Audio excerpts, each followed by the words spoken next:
drink and drive home. But since they really started clamping down, it actually sort of destroyed any transport you would have to these places. Yeah, because they're not close. Exactly. They're not close to suburbia. Really. Exactly. They're like out in Swan Valley or something like that. Yeah. Quite a distance, and then the dangers of, Exactly, from drink driving, and So and funny enough, because of that, it really did do a number on the live music scene, but it's slowly starting to come back with a lot of new venues. Especially in Freo, but in Northbridge with the Sewing Room, which was designed by actual sound guys. The venue itself was designed to have the best sound acoustics in Perth. Yeah. Really? Yeah, it is. I think they poured about 50 grand into the sound system and whatnot. And they get like only the best. They get only the best. I heard what is it? The Court also spent like 100k on their sound system. Yeah. Recently or back in the day? No, it's like all this void. with like the speakers. floating speakers kind of thing on the left and right. Yeah. And then I just can't believe that like that Red Bull sponsorship they've got, where it's a massive plane above the crowd just hanging there with Red Bull logos on it and shit. It's insane. Yeah, it's crazy. I don't know how they managed to like. The Court got really big over the last 2 years. Yeah, it has. Yeah, it has just developed and just become such. I mean, they have such a diverse like amount of stuff play. Like Getter played there, but you also get like the Rhythm crowd. Who is it that plays at Filth? Filth, yeah. Filth plays there all the time, and then they've also got their usual nights, which are just like pop music and throwback kind of stuff. But I've also heard like techno there, and like it's got such a diverse kind of crowd and demographic, and it's a bit of an oddity. Yeah, a lot of students, a lot of office workers as well go down there. And it's been there for so long. It's isn't it just one of 2 gay bars in Perth, with the Connections being the only other one? Yeah, but it was also one of the first nightclubs. I think it opened up back in the 70s. Yeah, I wouldn't be surprised. Yeah, and it was just been around. It's been an institution basically for such a long time. Yeah. And that's my dad used to, my dad and his mates used to go there. Yep. Because only straight women would go there. And you know what I mean? You go in there and you get the ball rolling. It's not really. Yeah, the Court doesn't really feel like a gay club anymore. No, not at all. Nah, I think Connections is sort of stealing its vibe. They only feel like a gay club because they push the whole gay club. Yeah, like we're a gay club. That vibe, you've got the striped rainbow flag outside. Yeah, exactly. It just screams gay club, but then you go inside and you're just like, wow, these are just normal people. Yeah. It's like a normal club. Yeah, it's like am I in, I feel like if you go to Connections, you get a bit of like it's a bit more. It's much more of the culture. Yeah, the homosexual culture. Yeah. Which is interesting, I think.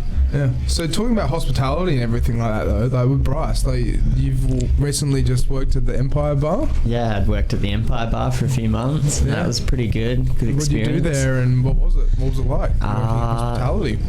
Yeah, it wasn't my first time working in hospitality. I'd been doing catering gigs before, but first time behind a bar in doing hospitality, and yeah, it was pretty interesting. It was pretty fun. Yeah. What was it like doing the catering though? What was the catering? It was pizza catering for Cicciabello Pizza, which very getting very specific here. Yeah. Very lucrative little business. What pizza brand was it again? Cicciabello Pizza. Cicciabella. Hey, we're getting fancy. Yeah. No, it was an Italian gourmet Were you hired pizza. Specifically by the pizza place to work there? Or by the Empire Bar themselves? Oh, no, it's a different business altogether. Okay, yeah. Yeah, I know I was hired by them to do that. But yeah, that was pretty fun. You get to ride out to parties on location and set up a pizza oven, and everyone gathers around. There was weddings as well and stuff, right? Yeah, they do everything from engagement parties, bucks nights, weddings, birthdays, they have the whole lot. What was the most thing you do though? Was it all just like majority of the time weddings and stuff, or was it like 40ths and mostly engagement parties and work dues? And they work functions, because you'd be able to rock up to the business where everyone's working, and if they were doing overtime or etc., and the boss wanted to be super put on a good show and say thanks for working overtime. They'd have pizzas like at the work venue. Nice. True. I guess you're working somewhere good when the boss has like got pizzas. That would just be like, how would you rate that? Compare that to working behind a bar though? It's totally different, and I like that energy more because you'd rock up.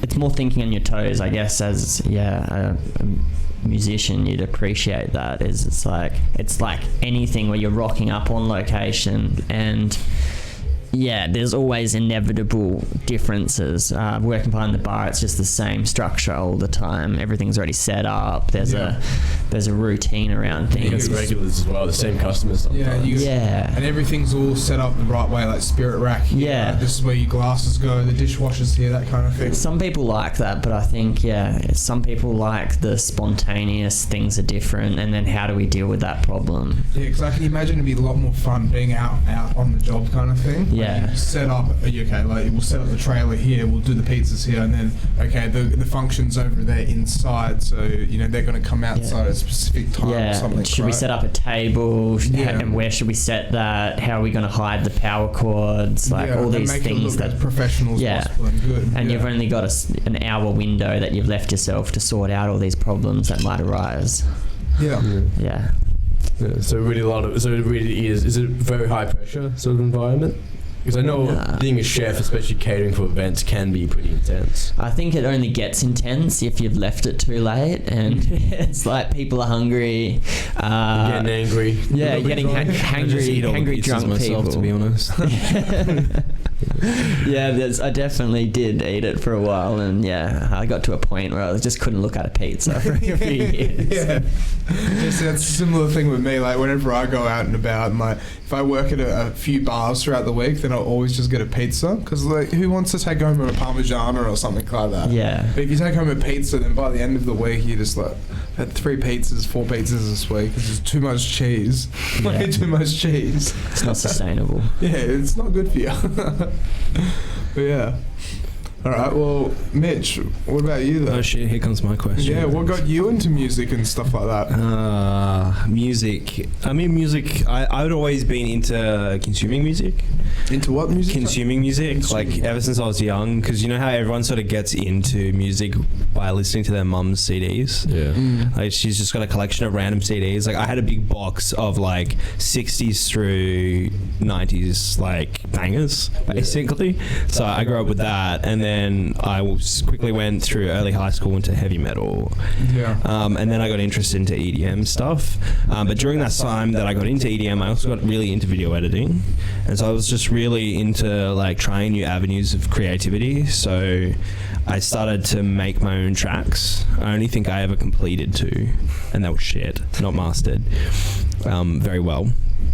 And then just naturally DJing came, and I picked up, and I really enjoyed it, and that's that's where I am. Yeah, that's how I'm here today now. Yeah, no way. Exactly that, diluted with all that media, random media stuff that I've consumed, so. All led to this. All the funnel. All led to me setting up this podcast right here. Right here, right now. Yeah. Your mum didn't play that specific CD in the car 20 years ago. Things could be very different, Tina Turner CD. Then Stephen, what about you? Are you into music much? We haven't really had the chance to fully get to know you yet. I am a bit, but I'm just more into gaming and video editing and just creating my own content on YouTube and Twitch now. Yeah. For avenues for people to watch. Did you study anything, or are you studying anything at the moment? An advanced diploma of broadcast. So it's about basically going out on a OB. So going out on a broadcast van and filming live streams of sport. Oh, really? Yeah. And that's pretty cool. So just showing the people basically how good our class is with vision switching, directing, color correction. Perfect for this kind of job. Yeah, exactly. Yeah. Pretty helpful. Yeah. I'd say. Yeah. OBS is a little different to an OB vehicle, but sure. Yeah. We got the 8-wheeler out back, man, with everything. 5 vision. Oh yeah, why don't we just make our own outside broadcast track to do the stream? Hey, why not? Why not? Hey Alex, that's really hey, forget DJing, forget catering. We're gonna move entirely into OB trucks broadcasting. 100%. Only that. I'm just gonna migrate. We'll have our own TV channel too. We're gonna move into pirate radio. We're gonna buy a boat. We're gonna have it in the middle of the ocean. So we're gonna just play copyrighted music on British broadcasting, like in the movie international Rod. Yeah, exactly. We're gonna fight off literal pirates as well. Wait, Damo, can you pass me the Bombay Sapphire by any chance? Can you say that again? For the sapphires, can you please show the camera? Bombay Sapphire gin, and also the soda water and the bitters. Of course. Does anyone want another drink whilst I'm pouring? No, I'm fine actually. I'm fine as well. I'm good. So who's going to ask me how did I get into music? Well, I mean, if you, my God, if you say it so politely, Alex, man, how did you get into music? There we go. Yeah. Hey, Alex, man, how did you get into music? So, very, very similar to Mitch. I just need to get some ice out of the fridge. Very similar to me, guy. Yeah, very similar. Through my parents. Sorry for making all the noise. Oh yeah, you DJing, so you couldn't have done that any more fucking quietly, could you? Sorry, guys. Yeah, like, is that what you say when you're DJing as well? Sorry for all the noise. I know it sounds shit. Sorry for all the white noise. I started all my music tastes through my parents with listening to CDs in the car and fighting with my brother about what we wanted to listen to. Yeah. And then parents actually showing me, taking me to concerts such as like David Bowie when he came and Meatloaf, and going to see Pink Floyd, Roger Waters. The War? Yeah, I went to that as well. And at Burswood. Yeah. And it was just amazing. Yeah. It was just absolutely out of this world. And then similar thing, I went into my heavy rock phase, started riding motorbikes and stuff like that, and really just like, going out and just listening to music and clearing my mind kind of thing and doing my own thing. And then got into heavy rock and like really, really full on stuff, and then got into EDM with the whole Skrillex kind of coming out and everything, and then picked up DJing, and that's all I do now. I do it full time. So Nice.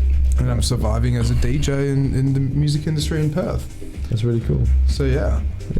How do you survive in the music industry in Perth as a DJ? Because you're basically an independent contractor. You can't really take time off when you're doing that. Exactly. Yeah. It's quite hard, but I'm very lucky with the people I have met to be able to just do what I do. But it's one of those things where I really think it comes down to who you know than what you know. Yeah. And we can talk about that later and everything, but like, how many taxis do you get in and the taxi driver has got a double degree in something like that? Yeah. And like, exactly. They're a taxi driver, but they can't get a job as an engineer or this or that because they just don't know the right people kind of thing. Exactly. Or to better get their foot in the door. But we can get to that later though. So let's keep going around the room. So that's my little intro on music. We're doing a ring of Rosie around the table. We'll keep going around. It really does feel like primary school. This really feels like primary school. So tell us Who's got the talking stick? All right.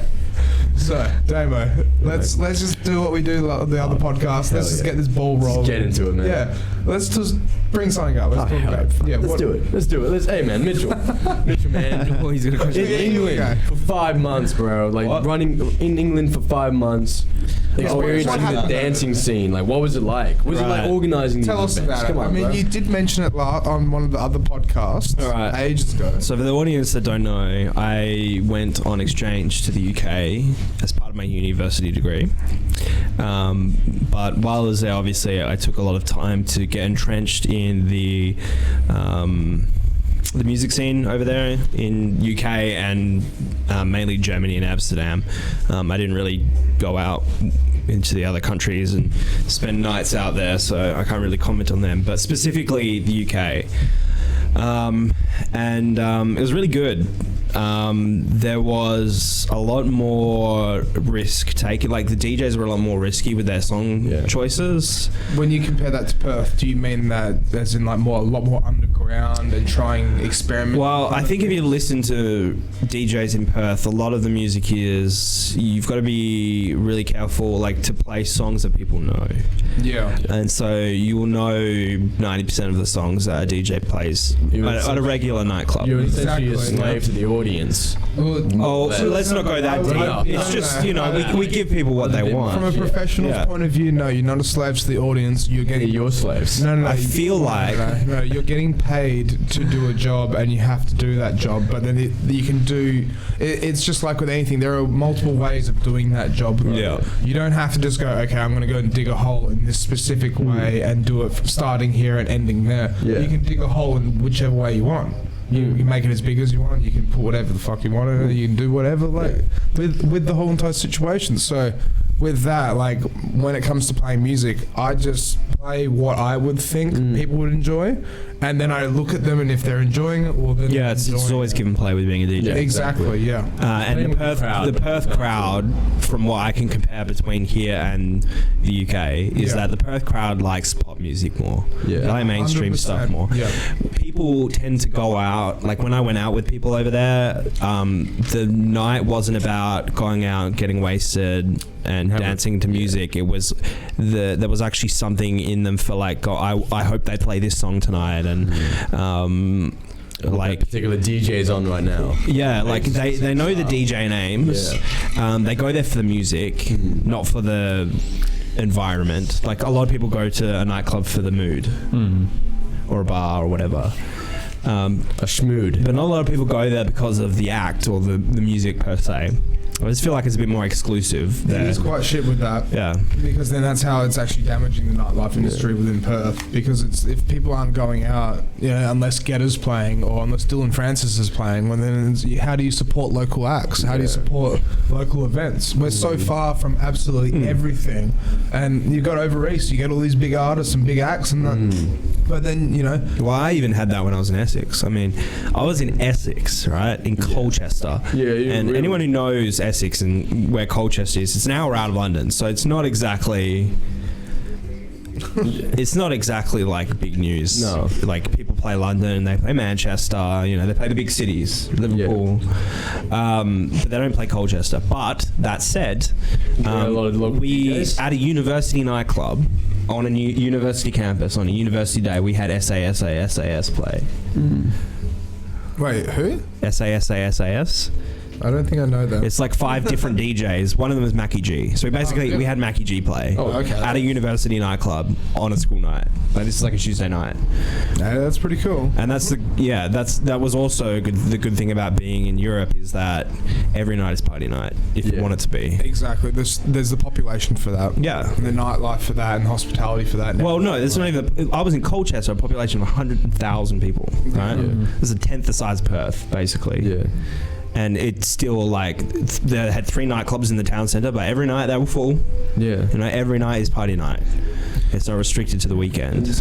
Well, do they drink? I heard they don't actually drink a lot. They don't not binge drinking. They drink. Yeah, a lot of them don't binge drink. A lot of them really know their limits for some reason. I was just about to bring that up. I think the reason why people know their limits and they don't binge drink like Australia and stuff like that is because it's so cheap over there that they get to the point where they're like, well, it's too cheap, we don't care, kind of thing. Exactly. Yeah, like people smoke cigarettes. I'm going to roll a cigarette very soon, but some people smoke cigarettes just because they think it's cool. Yeah. Kind of thing. Yeah. But then other people just smoke because they smoke, and it's a similar thing with alcohol. Some people drink because they like to drink caramel flavored vodka. Some people are just like, nah, I'm going to drink export because it's the cheapest thing I can buy from the bottle shop. Yeah, exactly. So it becomes a part of necessity, and so once the necessity is taken off, it's more of a luxury. Yeah. So when you have the luxury of going out every night, and because they're not drinking as much as well, they're fresh the next day, it tends to give more of an organic feel to the nightlife. I also think that one of the biggest factors is because since we're such a new country compared to like England and everywhere else, and they don't have such a high tax on those products because they've got such a established industry. What's the population of England versus Australia? It's 60 million. No, UK is 60 million. It's 83 million. 83 million. But that's more than Australia though. Yeah. That's 4 times the size. 4 times the size of Australia. So and they're like a tenth of the size in terms of land. Way more density as well. And their culture is built on pub culture. Well, I mean, you can go from like there's more towns. Like we have cities in Australia, but we don't really have towns. No, not at all. In the UK, you have cities and towns, and you have a lot more towns than you do cities. So city, you'd have like London, Manchester, Liverpool. You know, those big built-up skyscrapers. You know, and then you get Yorkshire, and then you get towns like Colchester, 100,000 people in a little area, and then you drive for like 20 minutes, and you're in another town. Exactly. Yeah.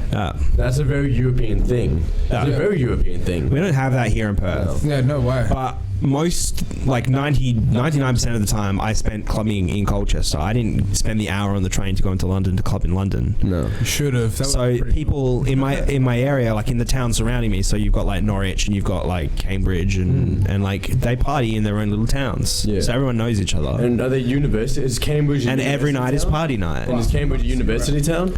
Cambridge is a university town. And that breeds the fact it's a town. It's essentially a town. Well, it's like UWA. It's the same with Colchester. Like the university does take up a big population. You know, exactly. There's like 15,000 people at the university, 100,000 pop total. So we're like 15% of the entire population is a university. Massive. Yeah.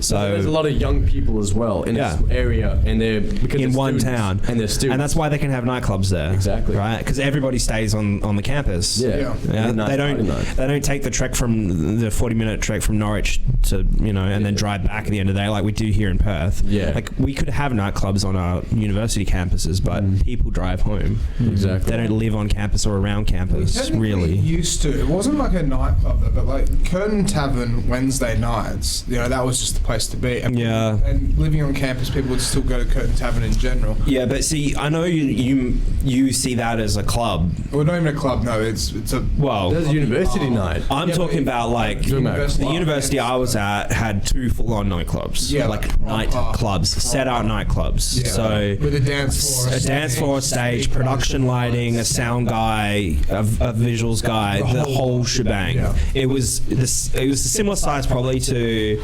Capital Amplifier. Yeah. Like the whole complex, both clubs. Yeah. Similar size to that. I think it was max capacity 1,200 people. And they had like this huge smoking area out the back. I think the Curtin Tavern's max capacity probably be on like 200. Yeah, it's small. It's small, man. Yeah. So that was just one of the clubs. The other one was 600 capacity, which is the one that I hired out, which we'll get onto later. Yeah. Hell yeah. Maybe, probably. I don't know. Yeah. If we want to go talk about events, that is. Yeah. Otherwise. Yeah. Exactly. Yeah. So Bryce, man. So let's go from that. That's awesome. And we're going to get to your story about booking out this nightclub. Was it pretty eventful? Pretty fun? Oh, fuck yeah. All right, let's save that. Oops, I used one of our F-bombs. We're going to get 2 more. Sorry. Oh, damn. Only 2 more. You're going to say dang and heck. Heck. Fork. And God flam it. Cheese and crackers, guys. Am I right? See you next Tuesday. Yeah, that's it. See you in the Northern Territory, man. Oh, jeez. I forget how that was an actual... So, Bryce, man, you're reading a book called, oh, damn, we can't use the F-bomb. It's sort of a lot of not giving an F. There we go. Yeah. Not giving a frick. Or you could just go not giving a on beep. the title, it's F asterisk CK. Can you actually bring that book up by any chance? Yeah. Yep, sure.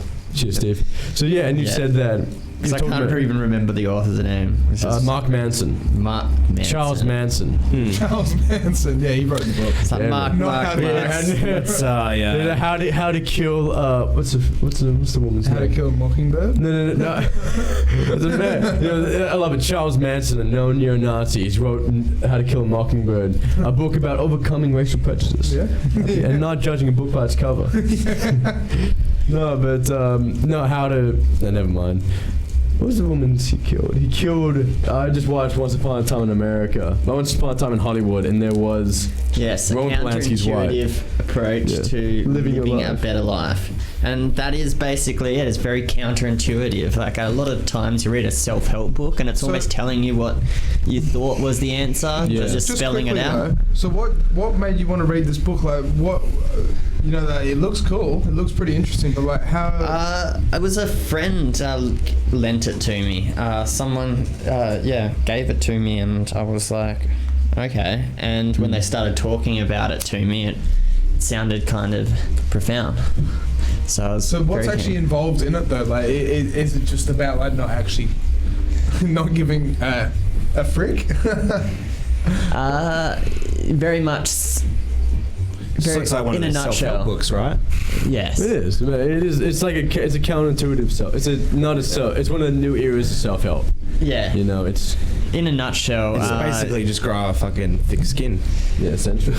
In many ways, it is like that, isn't it? So how would you describe it though? Like, is it because it's not actually about growing a thick skin? It's about how. No, it was about. It wasn't about growing a thick skin. It's more about picking your battles. Yeah, basically. picking your battles. Your mental focus being limited and finite, and we're sort of told that, you know, not caring about this or not being thoughtful about saying that, and just as we're raised, we're sort of led to believe that caring about everything is the way to be a good person. Yeah.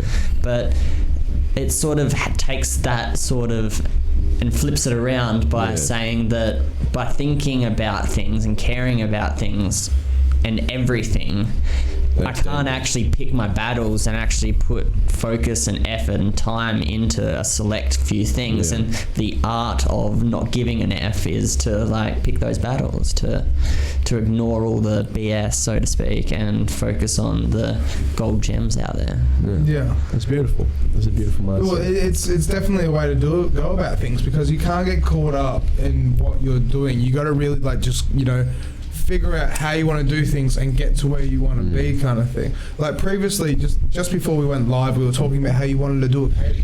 From working at that catering business, you wanted to create your own catering business technically. Yeah, and that's why I'm thinking it's going to be very handy keeping in contact and networking with everyone in this industry, from DJs to bartenders to just everyone in between in that mix, in that sort of area.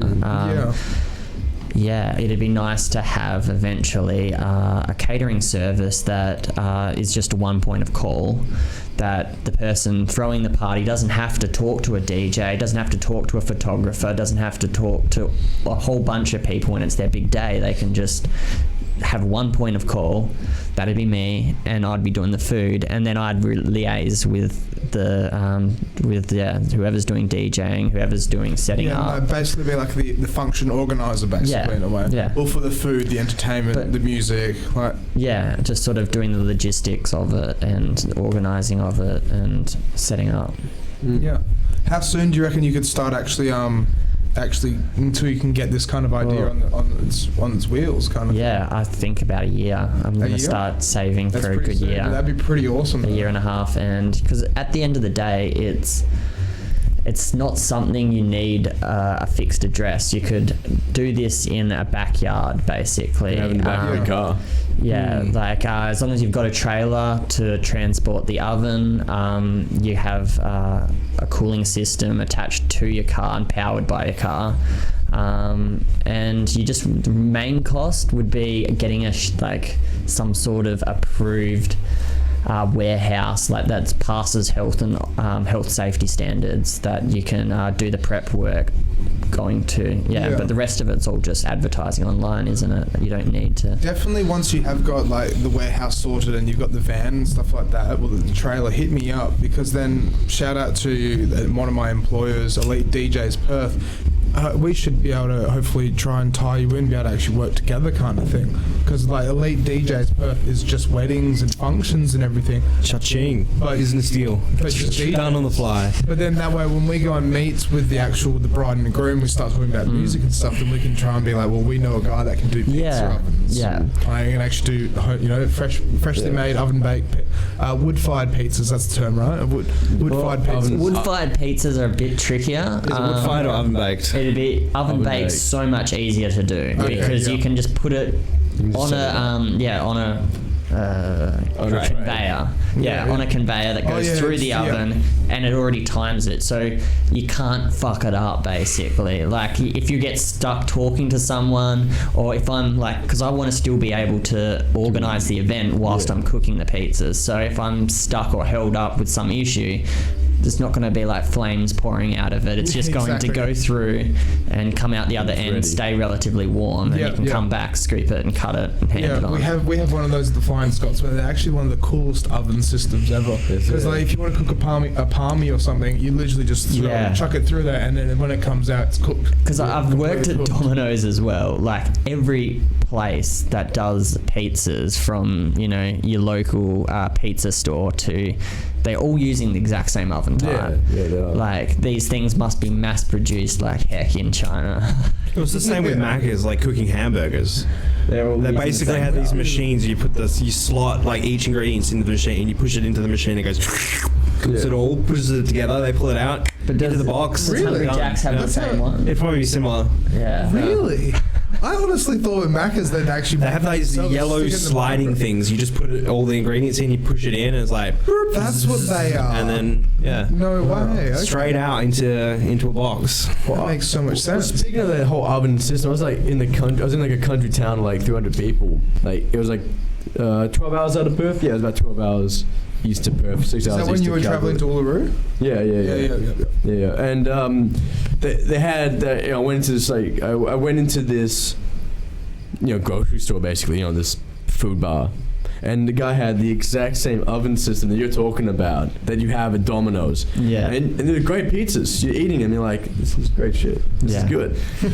You can, just change have multiple settings for different times. So you don't even have to change the heat of the oven. Well, you can change the settings yourself, but also, like, you can change the toppings. Yeah. Like, Domino's has nasty cheap as chips, Yeah. They're trying to keep their costs down because they're mass producing it, right? Yeah. But, like, you put, a good quality pizza base with all your fresh toppings and bung that through the oven. It's not going to be any different from cooking it in a gourmet kind of oven, like a wood fire oven. Wood fires, it has a different flavour, but at the end of the day, it's going to make the cost go way up. Your bottom line's going to not be as cheap.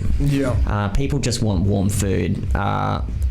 Good music. Yeah, we're talking about nightclubs and bars here. Yeah, exactly. We're talking about drunk people. Yeah, drunk people just want something nice and hot. Yeah, they don't need fucking wood-fired pizza. They need food to like sober up. Yeah, that's a big thing to you. Sometimes you're ordering food, you're like, I need something. I'm Australian. You got to forgive the F-bombs. Yeah, that's it. It's basically inbuilt to our YouTube.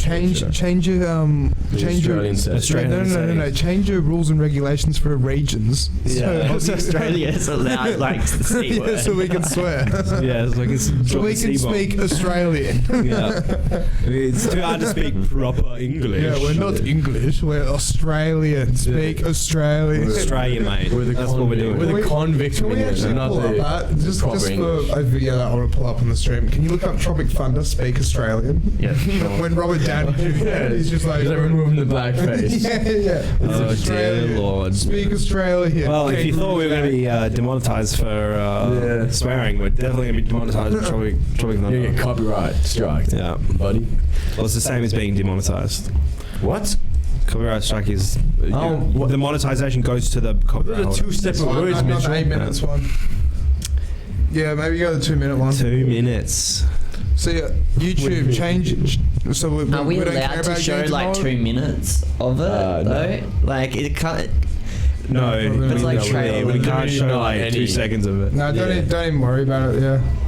Oh, you might as well play now. We're already Every second. we're already fucked. It's not all the right. It's not the right. Fuck. It's all over now. It just says Robert Downey Jr. plays a black guy though. That's the title of the video. Yeah, don't worry that's about kind it. of glorifying blackface, but Hey, man. Have it this. not the movie itself. I'm saying they literally just put it together a 2 minute. While you've got clip of him in YouTube up, blackface. can we jump over quickly to Turkmenistan's presidential rap? Yeah, let's do it. Wait, what is this? Yeah. This is the president of Turkmenistan spitting hot fire. Let's just go for it. All right, Is he rapping? Do you want to He's actually rapping. Yeah, of course. Oh, I think I've seen this. He's playing the keyboard. He's the as guy well. really into horses. Don't know about that. Because but I think quite probably. one of the late night show hosts, John Oliver, did a bit on him. Yeah, he's got a lot of He's got like a huge boner for horses. Huge boner for horses. Yeah, he's really into horses apparently. What the hell? When you're already Isn't it like the whole culture itself? I've seen this. Yes. With his grandson. Isn't like the culture itself though built on it? How long does it go for? 3 minutes. Yeah, we're gonna skip to the end. Wait, turn it up though so we can hear it. Volume up on the laptop. How do we gotta pause the music on your phone. The one I saw at least had subtitles. That was good. Okay, yeah. This is the president of Turkmenistan. President. In this year. Yeah. This isn't even This from is like happening now. This is happening now. This was released 1 year ago. Where is Megastat? It's one of those stands in the middle between Russia and Europe. Yeah, very Eastern And European. Asia. Yeah. It's like a mix between like Middle East and Asia. And they don't have any oil. They don't have any oil, so everyone fucking forgets about Damn, they have like an amazing dude. Isn't it like a? I can't remember what it was. I think it was Kazakhstan, not Turkmenistan, but Kazakhstan outlawed any other color but white cars in their city. That's amazing. Because all of their Visibility? buildings, because all their buildings were white. So they wanted everything to be white. So their leader was just like, "Fuck all you colored cars. No, Colours everybody is having white cars." Kazakhstan. The colours are not allowed. I think it's Kazakhstan. It's one of the sands. I think it's Kazakhstan. Then how do we zoom out? Just type in which country banned colored cars. Hold down control and zoom out. Just for aesthetics. Yeah, just aesthetics. I thought there would be like some Their leaders are just like on a whim. They just come up with like weird shit. Like this guy's just like, you know what? I want to rap on TV, and he rapped on TV. Yeah, Turkmenistan banned black. Oh, so it was Turkmenistan. Yeah, you're right. Boom. So did they have? If you had a car already, you had to get it spray painted. I think you had like you had like 2 years to get rid of it or paint it. You had 2 years to get rid of it all. Yeah, it was. The government's like, nah, it's green. Don't want it. Like, that does not represent our country well. Either get rid of it, or we're gonna crush it. You know where I heard this story from? When I was coming in with sledgehammers, man. I heard this story from the daughter of the Swiss ambassador to Turkmenistan. Wow. She was studying at the university that I was at. Her father is the ambassador for Sweden. For Sweden?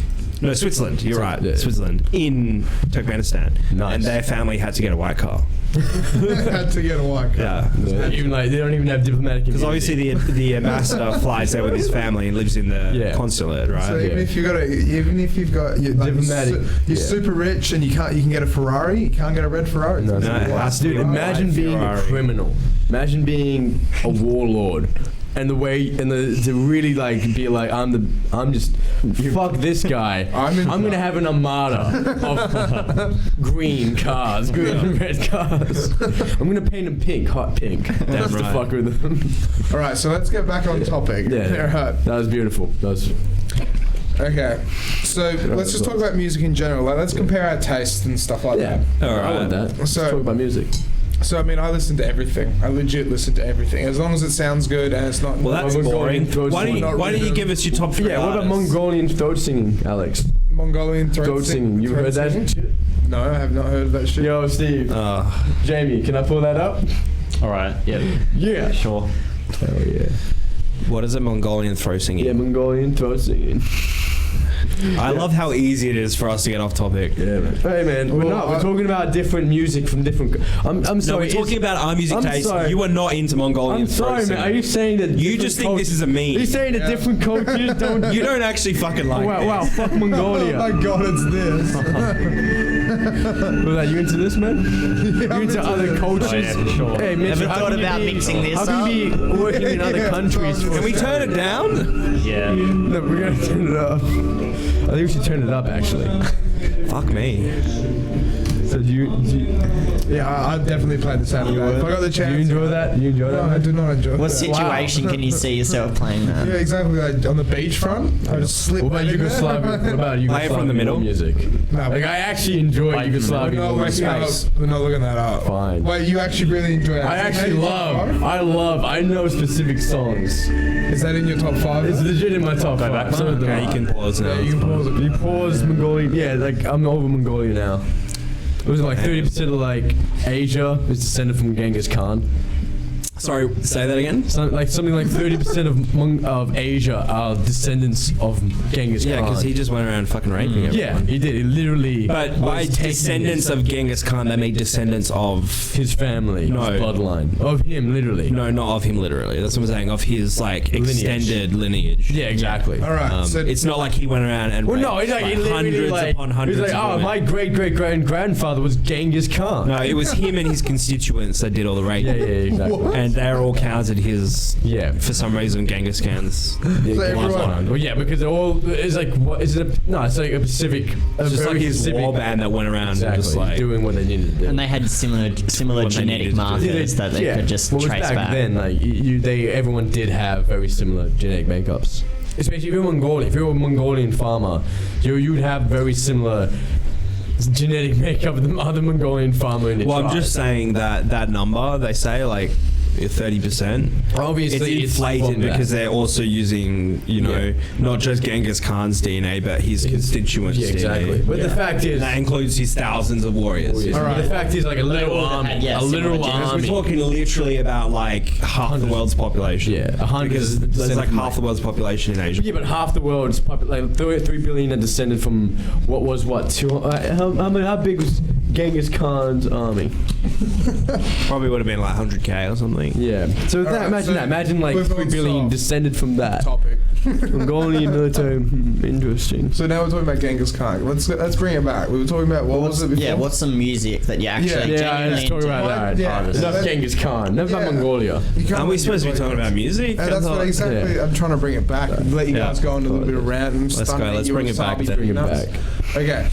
My top 5 artists. Right. Yeah. Okay. Gorillaz, Phil Collins, Eurythmics, and I would probably say Zed's Dead, maybe. Zed's Dead? Who's that? Zed's Dead. Yeah, just like they're more of a dubstep party kind of stuff. Do you like EDM producer? Do you like them, Mitchell?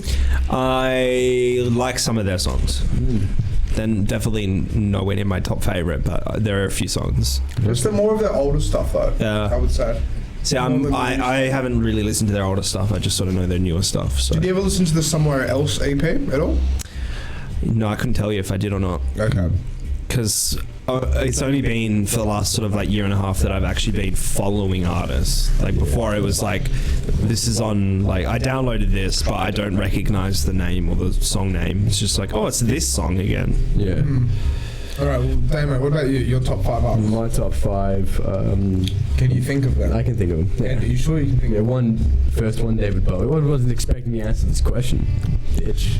So I'm going to improv a jam session on my top 5. Watch, dude, look at how good I am at winging it. Number 1, David Bowie. Don't look at me when you say Ariel that. Pink. Right. Hey, man. Hey, how about... Did you say Pink? No, Ariel Pink. Ariel Pink. Pink. Okay, I thought you were talking about actual Pink. Not Pink. Who's Ariel Pink? Yeah, we'll talk about it in a second. I mean, everyone knows. What have you got against Pink, huh? Yeah. What do you hate against? Can we? Hey, Mitchell. I'm the only one who can take this off topic, bitch. I'm taking control. I admire Pink though. But I'll get into that in a bit. Yeah, I admire Ariel Pink because it's pretty crazy. All right, so Ariel Pink, and then thirdly, I would go. What would be my third? It's probably third is all right. Fourth would be. Fourth would honestly be Wu-Tang Clan. I'd say Wu-Tang Clan would be my fourth. Yeah. Fifth would be. What I really love this new wave band. Oh my god. So that's the problem, man. Damn it, I'm on the spot now. No. Fishman's, which was I'll just do whatever comes to mind first. Shoegaze band from Japan. They're my top 5 as well. And my third would be Nick Cave. Yep, I'm happy with that list. Okay. That's a good list. There's a bit roundabout, yeah. What do you think? No, it's Bryce's turn. All right. Yeah, I got the talking stick. Yep. Take that stick. Go. All right. Just bring what's jumping into mind because it's obviously not prepared and I'm winging it. Wing it. It's got to be Nirvana and Red Hot Chili Peppers in there. I've got older brothers which have influenced me with that. Growing up, they were listening to things in the 90s that sort of to this day I still listen to that music a lot. Tara Reid, Getter's rap alias, I really like. I like his rapping style. Reminds me a bit of it's that eccentric, crazy, white trash rapping, which I find really fun. You're into rap and hip hop, are you? Yeah. Okay. Mitch was too high IQ for that. No, actually I'm too low IQ. Too many words. IQ up, mate. No, literally, I listen to the music and I feel really low IQ. What you got to do though, right? What you got to do is you got to get a Nintendo DS or a 3DS, right, and get the brain challenges, right, and then play that for a bit. Then you'll be on. Oh, yeah, you'll get the IQ enough to be able to listen to it. Well, I'd stick Deadmau5 in there. Yeah. And maybe Sticky Fingers for something else. Yeah, Sticky Fingers is just one hell of a band, though. Yeah. How many did you do? Was that 3 or 5? That was 5. 5. I think I did 4 actually. Deadmau5. No, you did 5. Terror Raid, 5. So you did Red Hot Chili Peppers and stuff as Nirvana. Well, I'm just gonna go with like artists that come to my head first because my favorite artists change all the time. Yeah. So one that I've a duo from Russia called Volak that I've been following for quite some time. They're Russian. They're Russian, yeah. I thought they were Brazilian. No, they're Russian. Oh wow, okay. That's a bit of the Russian. They did the Volocast. Yeah, I think so. Yeah. Yeah. That's where they got famous too. It's like wasn't even because of their DJ. Anyway, but they make a lot of really cool Russian G house. I just think it's really, I don't know, it's got some sort of funk vibe to it. And Rage Against the Machine, really, probably. Awesome. And a South African guy called Hazer. He sounds Hazer. Haezer. Hazer. I might have heard of him, maybe. He's South African. He's getting big now. Like he'll be big soon, I reckon. But he sounds very similar to Josophelstein. Really? Yeah. Okay. I'll have to check him out. Yeah. Yeah. Nice. Yeah, that's pretty cool. Oh yeah. All right. And you know that song that I was telling you before we were on the podcast that I listened to for 4 hours straight last night? That was him. That was a song by him, yeah. What song was it? It was called Pulled Pork on My Valentine. That sounds very nice. That's the song title. You have to send that to me. I'll definitely give that a listen. I mean, so you're listening to that for 4 hours? I just sat out the back in a singlet and some shorts at 5 p.m. at night while it was raining, like with my headphones on, just listening to this one song for like 4 hours straight. Just chilling and hanging out. Just vaping, like fucking eating a pack of chips. Very, very staring nice. off. It's that kind of like, because Josophelstein, like, how do you really determine what genre he is? Exactly. Well, I'd say he's more like just dark industrial techno. Well, you know what he calls himself? No.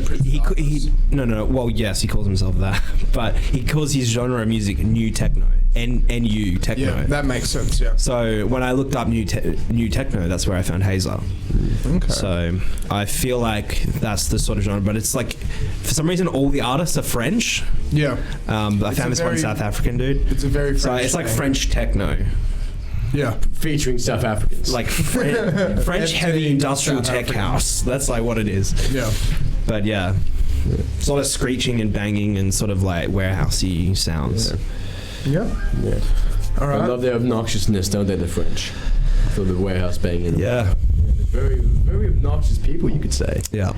So let's talk about our careers and stuff, like what we do individually at the moment in this point in time. Because like we're doing this podcast, I really wanted to talk a lot about myself and what I do, but I also wanted to get everyone, like Damon's perspective on, like, you know, because we were talking last night, we had a prior Discord kind of discussion where we were talking about like how you were thinking about moving to Italy or something. Yeah, like, for a period of time. But like, so let's to start everything off. So Damon, we need to bring this up again, like we did in the very, very, very first podcast. Yeah, the very first one. So you ran for the state election. Yeah, I did actually. I ran for the state election. Right. I got 2,000 votes. Now that we're not going to get deleted or copyright strike because you're not singing Wonderwall drunk as fuck on the microphone, right? Let's pull this up. There goes our third F-bomb. Yeah, well, we're getting. It's for Screw you, YouTube. Change your rules and regulations for Australia. All right, just for Australia. Just for Australia. Fuck everyone else. Yeah, exactly. Yeah, literally fuck everyone else. There's the other F-bomb. I said it twice for extra impact. I mean, we haven't dropped the C-bomb yet, so we're not proper Australian as of it's yet. the third link. What are we doing? I think it's the third link. No, it's not. No, it's not. I'm talking about the WA state election in 2016. Was it 2016? Well, it's probably going to look at 2019, won't it? No. We're talking about the one results for. How often does it happen? There we go. So this, once every 4 It was years. a state so election. since we're swearing, this motherfucker right here ran for the state election, and he got so many votes. Yeah, I did actually. I got it, man. So I got 2,000 votes. Yeah, 1,800. 1.85. Yeah, 1.85. Damien Coletta. 1%, my friend. Pretty good. Yeah. And now I'm a member of the Shooters, Fishers and Farmers Party. You are a member now. Yeah, I am a Pretty member. good. No way. I am. You're taking your steps. I've left the ODP because they're not really a fan of them anymore. I mean, I've met. Yeah, it's a long story, but Long story. do you know much? Liberal Democrat. I know it's not. So why'd you leave the Liberals, huh? Or was it after the last election? You know what? I try not to give They're not the lib. No, people like to make fun of political parties. It doesn't really matter what they are. Why is that going off? Yeah, what are you doing? I told you to turn your phone off before the stream. It was an alarm. It's on silent. So you put an alarm to know when to turn off your phone? I literally put my phone on Do Not Disturb, and it's disturbing me, so it's not doing its job, is it? Very bad. Before I throw my phone across the room. No, there's a brick wall behind you.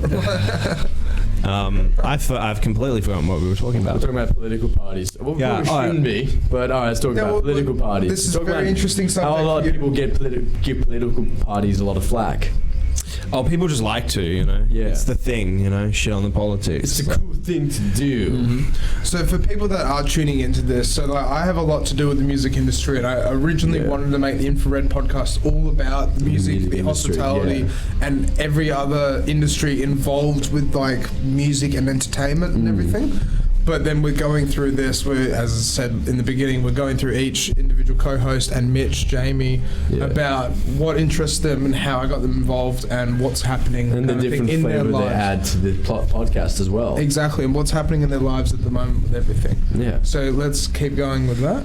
No, well, and yeah, exactly. I wanted, and I ran the state election, and it was good. It was a lot of fun. Yeah. I didn't do a whole lot of campaigning. And so with TAFE, you're at TAFE now, Yes, I am. doing the exact same course as No, Stephen? no. So it's a different course. Different course. Okay. Because you're doing like sound I'm engineering, doing right? audio engineering, yeah. Audio sound engineering. production. No, sound production, yeah. How far are you through that now? I'm 1 term away from completing my advanced diploma. 1 term away. And then hopefully I'm going to university next year.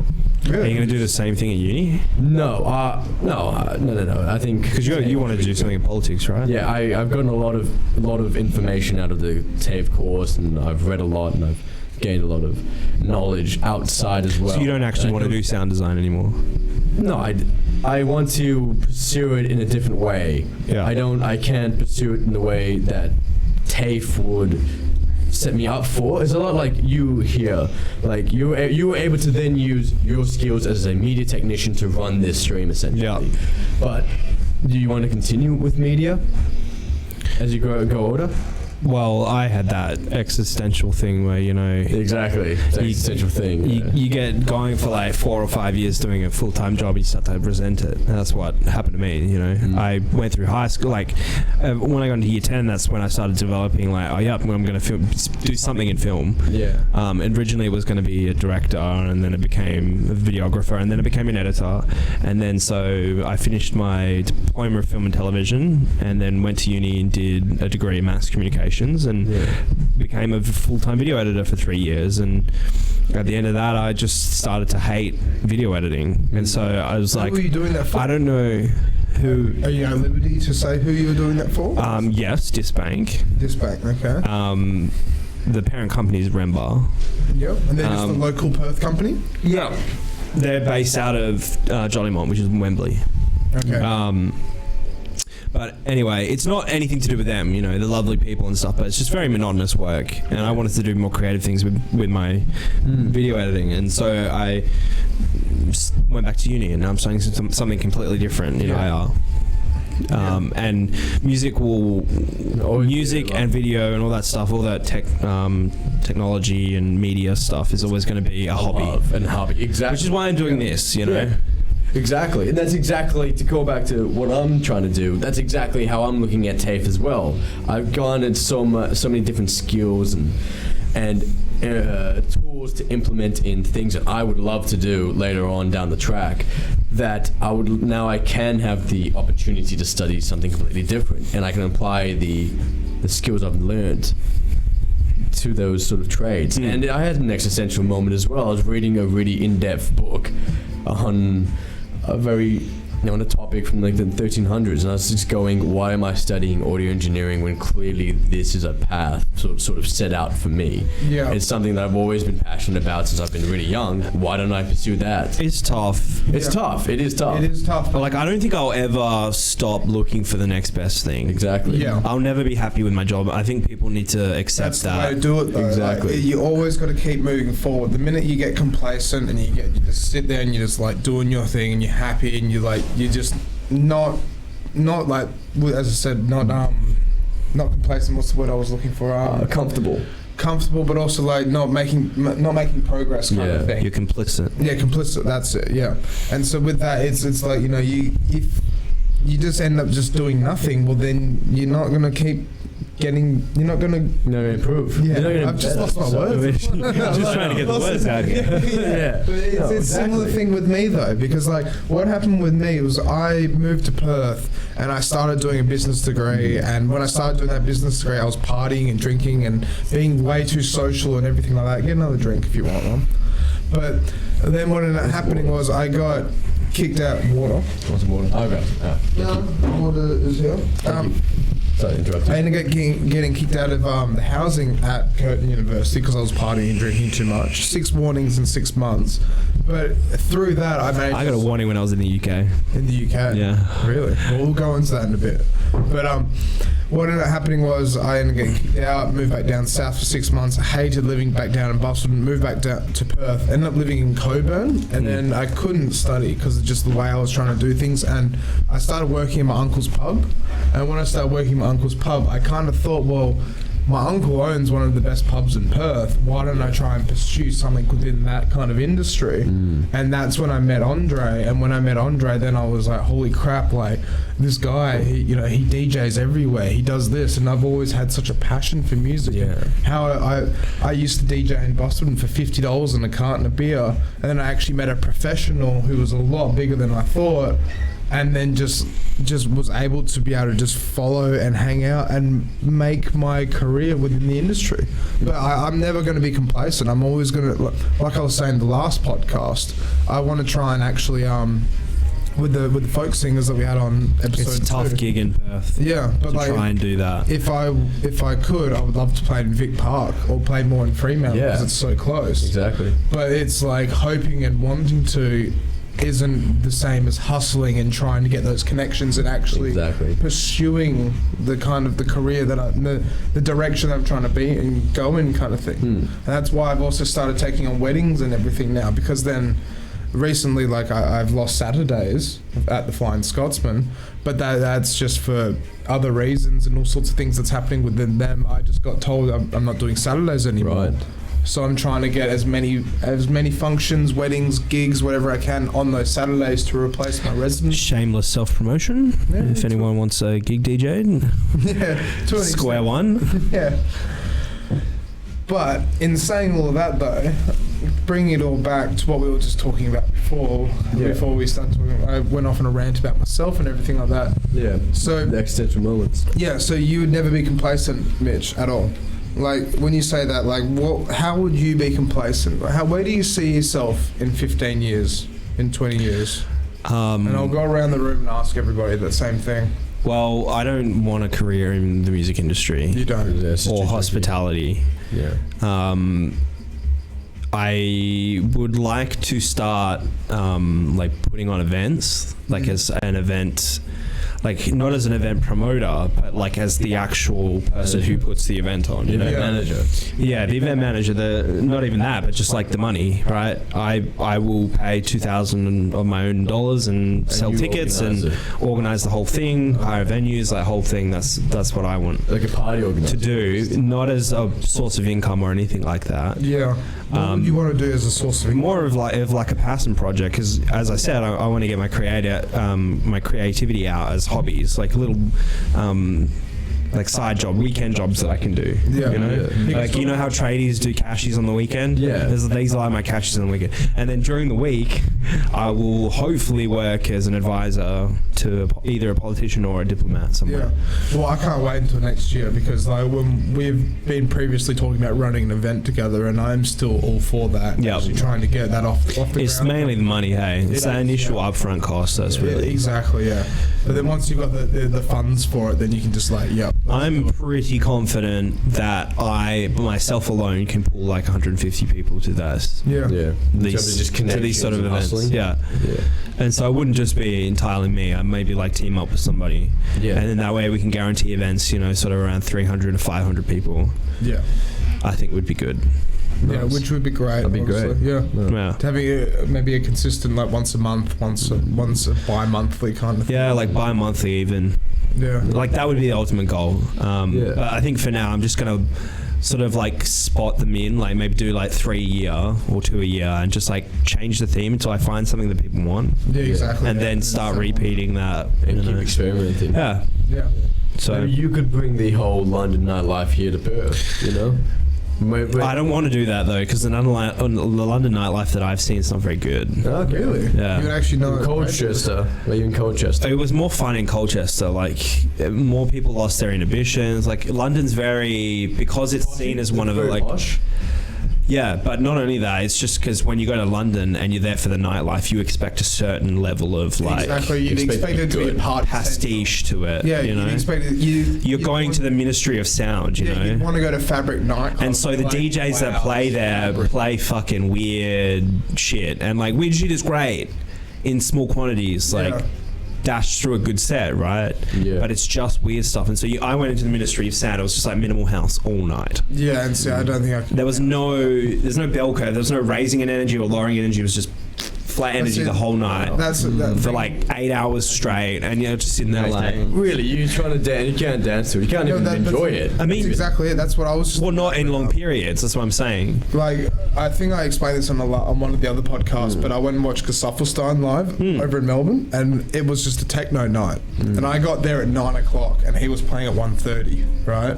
Yeah. And he's playing like 1:30 or 2 a.m. or something, and it was like a 1.5 hour set. Between 9 p.m. and when he played, I got so bored because it was just techno, just consistent beat, not changing it up. It's just the same. I mean, some people like that. I get that. Yeah. But the culture over here, like people. But I like techno and tech house. Yeah. More than the average person, I would say. No, I'm 100% and even I found that too much. Yeah. Like, I was baffled. I just thought I was expecting to go there and it'd be like similar to Perth, like just a rave basically. Everyone's having fun. You're getting ready to go watch Gesaffelstein. It'd be like a festival kind of vibe kind of thing. But people are just swaying left and right and not really dancing, getting like into a high energy. It's part of like a lot of places that you DJ out will give you music policy, and to set a music policy, I think there's a difference between a good music policy and a shit music policy.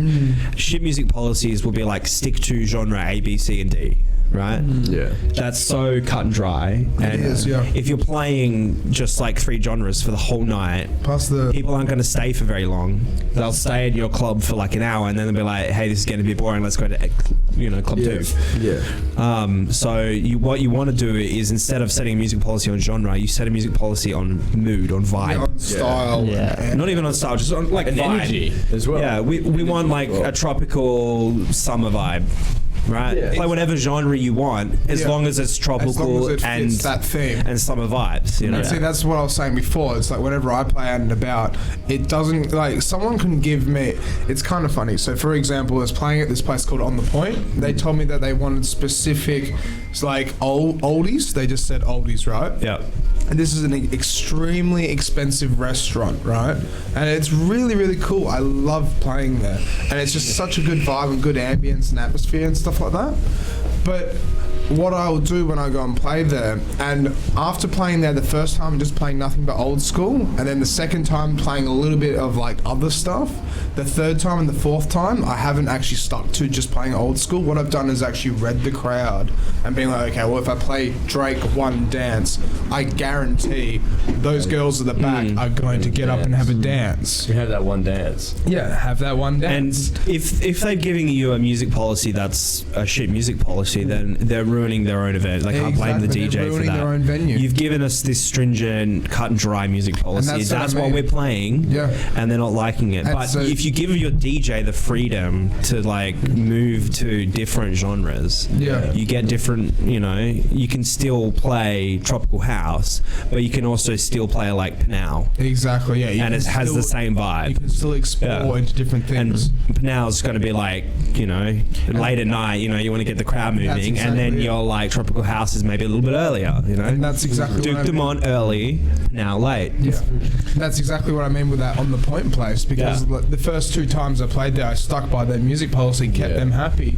But then on the third and fourth, I was like, well, you guys... You know what makes venues happy and bookers happy? Just getting people in. Yeah. Well, they keep getting me back though, but with them keep getting me back, it's like I've actually, as I said, gone out of my boundaries and they're happy with it. And I've proved a point. Yeah. That it's like different things work. Yeah. And that's a great thing about being a resident of a place. It's like the crowd. Yeah, you know what they want, so you can come prepared for that. That's exactly it. And then you can kind of throw a little bit of curveballs to see how they react to it. Yeah, then you can stop sort of like going by the music policy because you kind of know what they want. Yeah, exactly. And see, perfect example is like Saturday night or Saturday afternoon at the night markets at the market grounds in the city. And so when I went and played there, it was just interesting because playing at 4 o'clock after the grand final, I didn't really know what music to play, but I read the crowd and played 90s and 80s and stuff like that. But then towards around 7 o'clock, it just went basically all hip hop, unfortunately. But I had girls dancing, and I had a whole bunch of people dancing. They were really loving it and everything. And I'd slide in Groove Armada, Superstyle, and all this and all that kind of thing. But majority of the time it had to stay hip hop because that's what they wanted. And I didn't get asked to play like you have to play this or play that. And I just thought, well, this will work. I know this will do it. So then I did it. Do you not enjoy hip hop, or do you feel constricted by that whole mindset of the crowd only wants that one hit? It's just the demographic that follows hip hop. Yeah, that's the only problem. It's white girl music. For example, I know this girl who comes to the market grounds quite often, and sometimes she annoys me a bit, but I'm friendly to her and I'm polite because it's my job. But I don't respect anyone that says, can you play slut music? Like when you get... Wait, you've what? So when you is this an event promoter that sold you this, or this is just drunk like, girl, or just a drunk girl? I was like, can you play some special request is any slutty music? Can you play some Nicki Minaj? This is a drunk girl that tried to get with me ages ago. Turned it down. You anaconda. And then what ended up happening was I kind of befriended her a little bit, but now every time I see her, she doesn't say, can you put hip hop on, or can you put R&B? Can you put slut music on? I want a slut dance. And I just kind of look at her like, no. Well, that's great. Why don't you go fucking put some earpods on and fuck off? But that's exactly what I'm getting at, though. And that's where it's like you have that demographic of just... I shouldn't say the R word. I don't know if I'll get in trouble for it. But returns. Oh, damn. Absolute potato. Mentally handicapped, I think, is the safe one. Well, let's just put it black and white. Potato chicks, all right? Potato chicks. Musically challenged. Musically challenged. 100%. And that's what I mean. Like what we were saying with like fabric and stuff, it's so cool that you go over there, they're playing minimal house, you can go to venues that are specific genres. And they bring the place very... It's not obscure, different but like ambience, different vibe, right? But then you come over here, and with Perth, it's all commercial. It's all the same. It's not. It's all the same. No, it's all the same basically. And I try and stay clear of being all the same because so many. I mean, we're Perth locals as well. Like we know. You can't mention names, but there's so many people. I'm not mentioning names. I'm just saying, like, for people who are listening and don't usually go clubbing very often, like, your clubs of choice are the popular ones, and all the popular clubs are the same. Yeah. So your Capitals, your Amplifiers, your Villa, your Paramount, your Mint, your, See, I would say that to an extent. I would say that just like Because like talking about like not many people go to the Sewing Room. Yeah. No, it's a very specific group. Or not a lot of people go to Nevermind. Yeah. But see, that's like with Lucy. The same crowd really goes to Geisha all the time. But see, that's like with Lucy's Love Shack. It's the same crowd as well. No, but not even that though, because everyone that used to go to Amplifier now go there instead. Yeah. And the reason why is because they managed to pierce that market of the indie kids and like the goth kids and the emo kids and all that kind of like rock and roll heads kind of thing. You've also got the invasion of the the takeover clubs. The takeover? Oh, when they like Club Humble. Yeah, exactly. Or Death Disco or and Noodle or Pineapple Club. Yeah, and like the Noodle Palace and these it was a festival, but still that sort of same mind frame. Just the Ice Cream Factory. Yeah, exactly. All that stuff is like considered takeover clubs. Yeah. They're not actual clubs. They just sort of take a venue over, which is great because usually these events have specific genres, and people who want to hear those genres can go to these specific events. Yeah. But on normal nightclub nights, it's all commercial. Yeah, exactly. Yeah, unfortunately, but that's the way it is. I'm yet to go to a nightclub that doesn't have a party tune stage. Yeah, no, that's exactly it. Yeah. Almost every venue in Perth has a party tune. You can complain, you can complain about it, but then how would you deal with it? Like, how would how would you get that market of people who do want something different? If there is there's 2.5 million people in Perth. It's complicated, but I think people just need to stop being afraid of going after niche markets. Yeah. You know, and but you can't. Niche markets eventually become big markets, and they do. I'm so used to people because I like to think I'm an ideas guy, and I like putting forward ideas that move things. The ball moves. I don't like faffing about, basically. Yeah. And so, when I try and tell people or have the conversation, we could have a thriving techno scene if we wanted to. It's just that the institutions, the people who have the money to make these clubs are not willing to risk it on a niche market that's not developed in Perth. Exactly. Whereas all that is developed, all those niche markets are developed in overseas, in America. And that's because they've got the population. But we could develop them, we just need people to risk it. I honestly think you've got to change the nightlife scene is to not being this once-off thing where people are going on that big occasion and then they go all out. Like I said, in the UK, every night is party night. Yeah. You can afford to do that. But they're not going all out either. They're sort of going out, having a few drinks, and it's become their regular next day, thing. Yeah, you're not going to go all out. You're not going to binge drink either. You know how you hear the thing like guys going down to their local pub and having a beer every day? Yeah, exactly. Like people in Europe, it's not we go down to our local pub. We go down to our local nightclub and have a dance and a rave. I've also been told you've got to change the culture for these niche things to work. It can't be because then you just want the party tunes because it is just that once in it's a party 3 months. Yeah, so it's not really off topic, but it's one thing I have heard because I've got some friends over the Netherlands, and they once actually I've got 4 mates, and 2 of them came over and stayed for 4 months or something like that 1 year, and then the other year another 2 who were mates of those guys came to stay with me as well, similar time frame and everything. They told me that they don't actually have preservatives in their beer or their alcohol, and we're apparently not having preservatives in their alcohol. You don't get as bad of a hangover. Yeah, Charlotte is actually notorious because different. My mate's dad, who's English, explained it to me. If you get the 5% ones, it doesn't have any of the preservatives that every other bottle has. Yeah, so it's a similar thing with Heineken over in the Netherlands and Britain, stuff like that. And they need them. It's not a sinking feeling. Most of those companies need to do that though because they're shipping their products to Australia or the other side of the world. That's why I'm pretty sure you get the bloated feeling, and then it's also kind of just like drinking alcohol in general. It's just more expensive, and it's not. It's not as good for you. It's because it's tax. Get rid of the tax, and nightlife will come back. Yeah, but they won't do the problem. Isn't that the problem too? Isn't that unless you leave the tax on for too long, and then people start getting dependent on drugs. Going into politics just a little bit, so we can all have a bit of discussion about this. Do you guys think that in Australia they eventually will get rid of the taxes on alcohol and tobacco and other things? No. Probably not tobacco. But they're addicted to the money from the taxes. They make a lot of money from this stuff. We're too. It's a real. The term would be naive state, but they do love the idea of reducing things that are seen as negatives, even though it's not really dealing with the problem, and 2, the money, basically. But the fact is, if they can say the alcohol taxes are good because it's bringing down the quote-unquote alcohol consumption, when really it's not.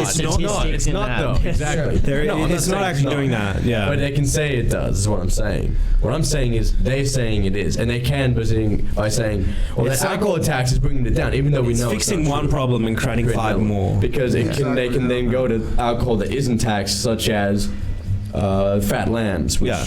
And then they had to change the laws to suit that, and then... like I've said time and time before, Perth could be a very big touristy city for our nightlife. Yeah. Exactly. Like up there with cities like Los Angeles, Miami, Berlin. The biggest thing we've got, though, Madrid, like big party capitals, like the wine region we've got, though, like it's amazing. Yeah, and having that, we can easily be one of the biggest tourism destinations in the world. I agree 100%. It's because insane. like for example, when I've been to China 4 times, right? And being over China, I went over to the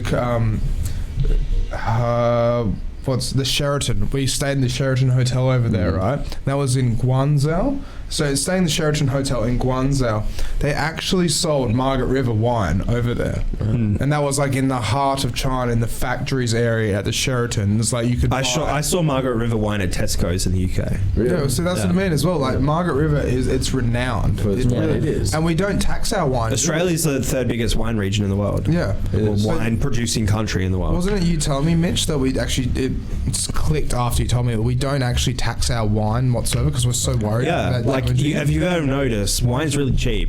Like you can get a bottle for $5 easy.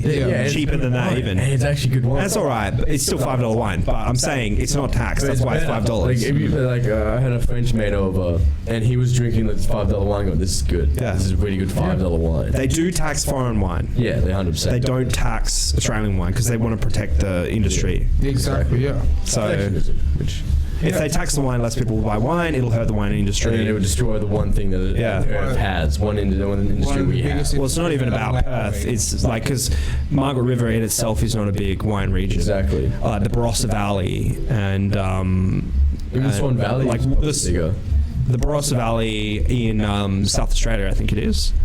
And then you've also got the wine regions in Melbourne as well, which I can't remember what they're called, but they're the 2 popular ones from Australia. Then Margaret River. Yeah. All right, so let's get back onto the topics of actual music and everything like that in the hospitality industry. So, Damien, you were recently in a band with my brother. Yeah. Tell the world about what happened. Well, not what happened, but like tell how it was. What the band? Like? What was the band? What were you called? Sorry, excuse me, fellas. I gotta go take a little leak. That's okay, man. Gotta go to the little girls. That's okay. I'll be back. Well, the thing is that our band was good. It's good having bands. I think bands. When I joined the band, it really did. Like I was doing the course, and then I joined 2 bands. One's called John Zealous with my friends, and the other band with your brother was called Trouser Snakes. And being part of those and being part of the nightlife here has made me rethink about how amazing the actual band scene, the music scene is in Perth. And a lot of guys can attack it all they want or poo-poo it, all that. It kind of does piss me off. It pisses me off a lot how a lot of people can just attack things that they do not like. They go, oh, it's boring. Not even that, but they're not even. Number one, they're not even a part of it, or they're not even that they're a part of it, but they're not changing it. If you think something is bad, you must change it for the better. That's what I think. That's what I think. I think that this mindset of people who go, man, the Perth scene is just terrible. Like the Perth music scene's awful. It's like, well, what are you doing about it? Are you making a band? Are you making music? Yeah. Are you seeing bands that are making the music that you like, or are you just letting it? Are you letting them like flounder off in the wasteland? Yeah, you're just letting it fade off, fade away kind of thing. And then complaining that they don't exist. That's exactly what I mean with the DJ. Whereas if they were going out and trying to sift through and find music that they did like, support that, then they would start to see it emerge. Exactly. And so that's what I do with the music though as well. Is with my DJing and stuff like that. It's like I try and play stuff that that just works kind of thing. Try and make sure that everyone's having fun and everyone's getting into it. There's no point just playing music and then expecting like, you know, it's going to be alright, don't worry about it. It's about, for me, like playing at the venues that I play at is helping create the industry within Perth. Exactly. So perfect example, right, was Sunday night in Scarborough. Me and Andre were down at the Peach Pit and playing down at the Peach Pit, right, it was just flat out. And so at one point I actually went out and had a smoke, right, and walked up and down to... Sure. Is that alright? Yeah, okay. Walked down to like El Grotto and to the Scarborough Beach Bar and like look out and try to like, hear in, see what the music tastes like. And so like we were definitely playing, not to talk out our asses, but we were definitely playing a lot more like all-rounded, better music. And when I say that, it's El Grotto, from what I've seen, usually plays a lot more techno-y, kind of like, just like more beachy, housey kind of stuff with bands and everything like that. Never been there? I've never actually been there. I've just walked past so many times. Where is it? It's next door to the Peach Pit. Where's that? Scarborough. In Scarborough. Oh, in Scarborough. That's why I don't know it, because I know nothing in Scarborough but the Lookout. But in saying that, like I was just saying how on Sunday we were like maximum capacity. We turned over like 60 grand, and that was just because we were DJing, and like with us DJing, we managed to have a dance floor. It turned into a rave. You know, played Sandstorm and all sorts of shit, and worked so well. People getting into it. But people getting into it, people sticking around, being like no, fuck it, let's get another drink kind of thing, and staying within the venue. That helps the music scene within Perth. Exactly. That really, really does. Look what I've got for you. I think that's also the thing. I think the biggest problem is that I needed that. And being part of my band, it was a lot of fun. We recorded some material. We had a lot of fun playing around, and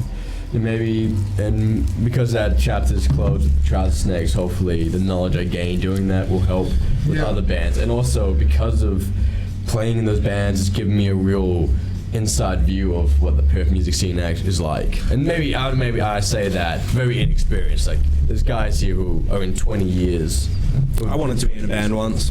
Yeah, what do you play? I bought some an electric drum set. Hell yeah, nice. I'm a drummer too. Yeah, it's good fun, man. But see, exactly like what you were saying before, though, it's like unless you do something about it, nothing's going to happen. Yeah, what do you do? Like you're feeling cool. You're feeling cool because you, in this sort of pretentious way, you feel as though, I'm above the level, I'm above the crowd, but you're not. You're not above the crowd. You're just a guy who's looking around and just thinking in his mind, I'm better.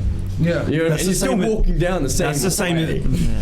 It's still every musician. Same road. It's everyone like that. No, still. Not even that. Like I wouldn't say I'm like that. I don't. No, I didn't even mean that. I mean there is that attitude though. No, there is definitely. And I'm glad that you have I'm glad you have this attitude. I've got the charisma and the open mind to be able to actually be like, no, well, I'm just doing my job. I'm having fun, making sure that everyone has fun instead of just going, I think this is going to work. I'm going to do this. And by doing that, you are reinvigorating all night. Perfect example, right? Is like just like what I was telling you last night with Lucy's Love Shack.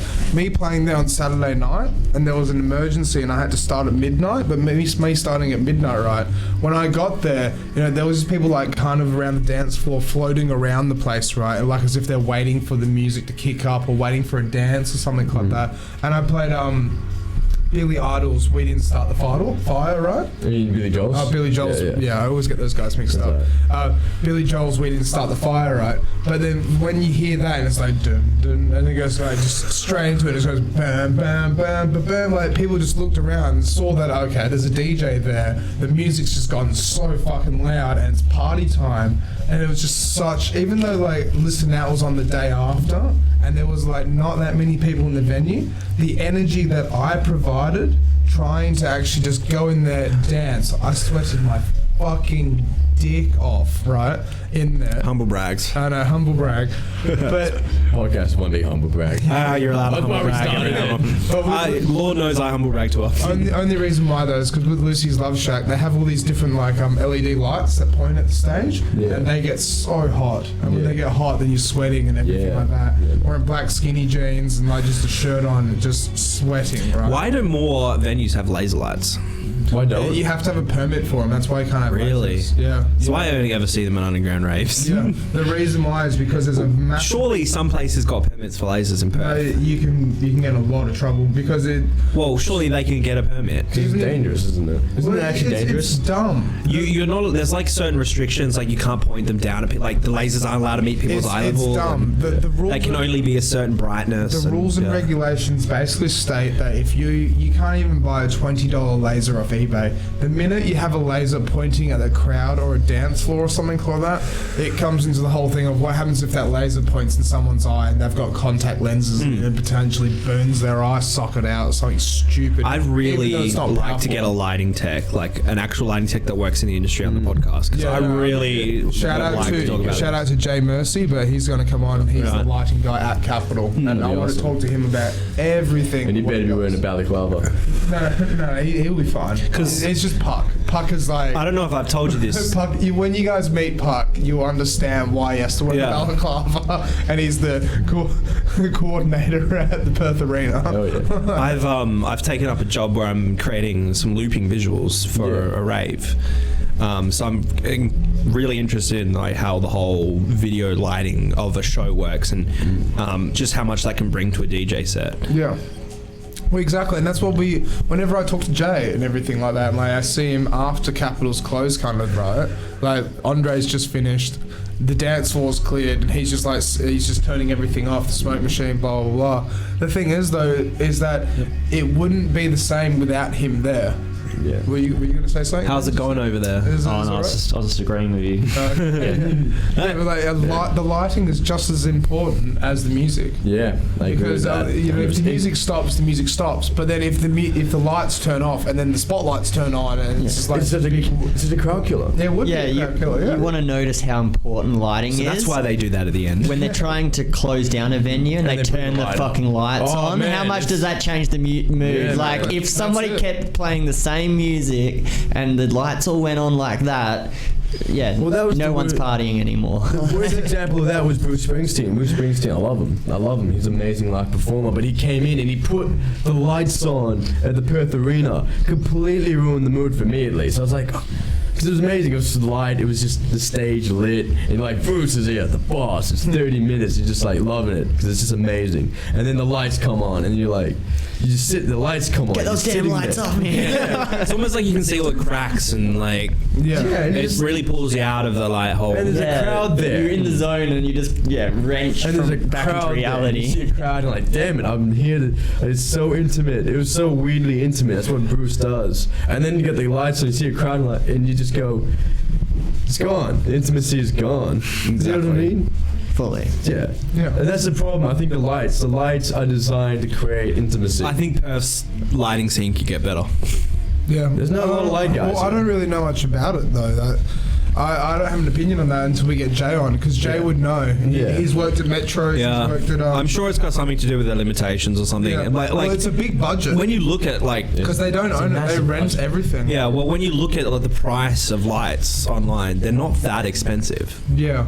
I mean, you can get really expensive ones, obviously. But I think like moving heads that are like $800 plus. There is a problem that you have to get those moving heads. I think with clubs, they have to go through a business and then they have to rent it, and that's where the price comes in, because they don't buy their own. They don't buy their own speakers. They don't have to rent it. Yeah, they can buy. Yeah, they can buy it. Yeah, but it's obviously more of an upfront cost. I'm pretty sure. But at the end of the day, you've got more control. I think it's because the lighting equipment itself is changing constantly. Exactly. So if you buy like the best one, you buy, I've spent $10,000 on this, and then the next day, and then so that's like what we were talking about last night with laptops. Like I bought this Dell laptop for I got it for $1,700, but it was 2.2, right? Yeah. And I got 500 or whatever it was off of it, right? 600 off for the Black Friday sales. And then as soon as the Black Friday sales are back up, it was worth 2.2. You can buy this on eBay now, and I think it's like $1,300. Yeah. And I spent fucking $1,700, but almost 2.2. Exactly. And that's just a joke, but that's last year's laptop model,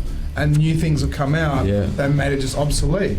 Yeah. So everything's cheap. So I think you'll find especially with the lighting, audio, DJ scene is things hold their price quite well. Yeah. So exactly. in the second-hand market, you're not really getting that much cheaper. Yeah, like a sound desk is still, no matter what, expensive. Yeah. Big goods Yamaha sound desk. Well, yeah, you're looking about $2.5 for a good sound desk. No matter what, and then brand new, you're looking at like $10,000 or something. And I guess I also. Well, you can get a good Behringer, like the one at the TAFE. Who goes to TAFE run? You. Yeah. Have you been in the?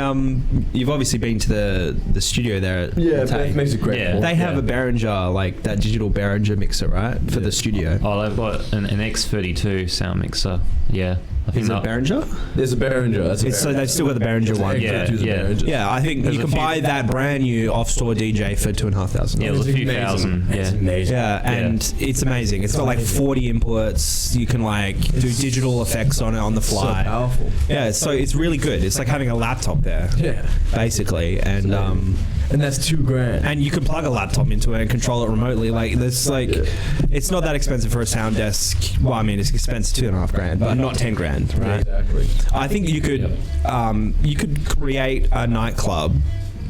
Lighting system, visual system, and sound system for 20,000. Yeah, you could. South of 20,000 too, quite easily, and a good one too, like one that would be like considered really good in Perth. Yeah, exactly. But that also goes back to the sewing room thing, doesn't it? They spent $40,000 on an amazing and still amazing top of the line sound system. And Beth makes an amazing point here as well. In some clubs, you need a lighting operator. Most clubs don't even like paying a sound guy. You know what I mean? So they have to buy a sound guy and then a lighting operator. Yeah, I don't know why they don't just hire one in-house. What, a sound guy or? A sound guy and a lighting guy. Because it's money. It's money, bro. Yeah, but to rent one would be more expensive than to just hire one in your own wage. Surely. I'm not too sure about it. Because the middleman has to take a commission somewhere. Yeah. True. Right?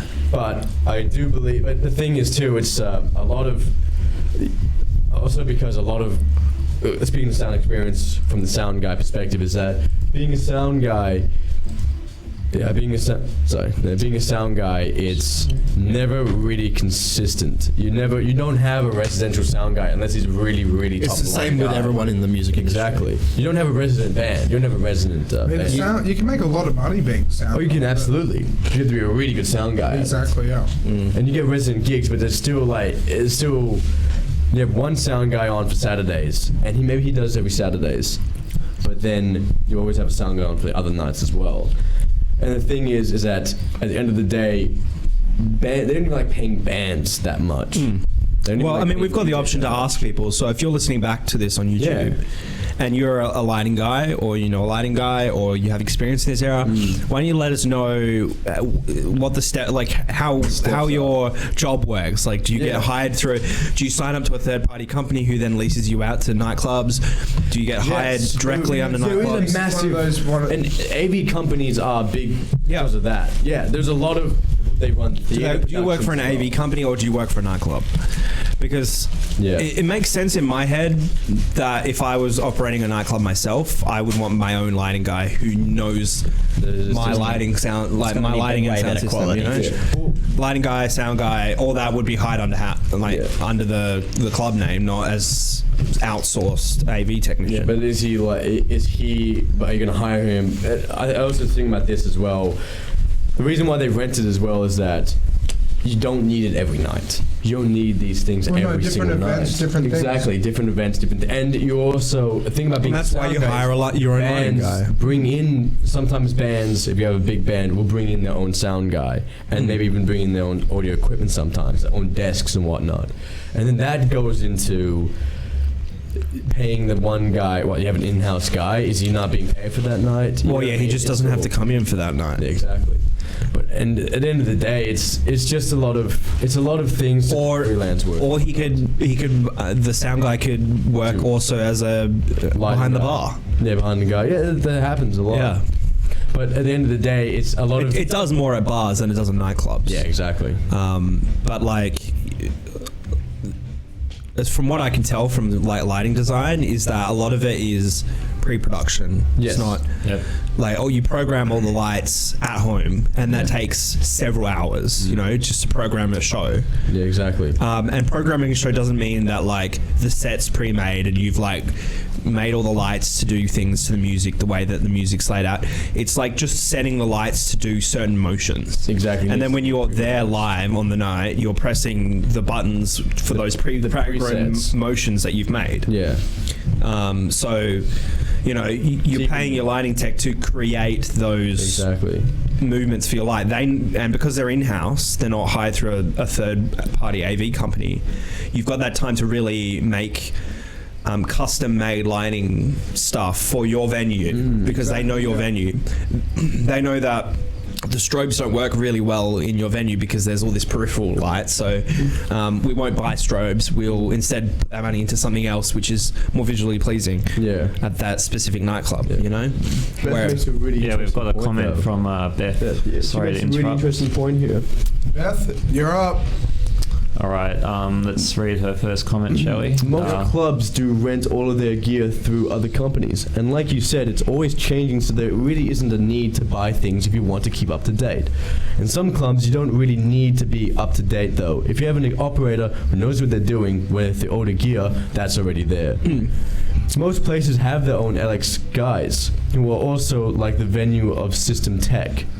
Or also like the venue of system tech. Yeah, so what she's saying is you don't have to be there all the time. The lighting guy also doubles as the entire like system tech. Exactly. He knows where all the cables are going and running, and you know, he's the tech guy. And sometimes also the audio guy as well. Generally, there's also the audio guy as well. Well, yeah, I don't know who's more important, a lighting or an audio guy at a nightclub. They're both the sound guy, man. In my opinion, it's an audio guy. I feel like for DJ specific things, sound guy isn't that important. No, because the DJ does have a lot of control. For bands, 100%. No, not even. For bands, you definitely need a sound guy. Yeah. I know. With bands, you absolutely need a sound guy. So I think DJ, in the terms of a nightclub setting where they play EDM stuff, DJ style, I think it's probably better to have a lighting tech than a sound tech. A lighting tech that knows sound rather than a sound guy who also knows lights. But the thing is, it tends to be, you don't tend to have a lot of light techs who aren't working in AV. It tends to be a lot of sound guys who happen to know lights, generally speaking. Hello, I can be your light guy who also knows sound.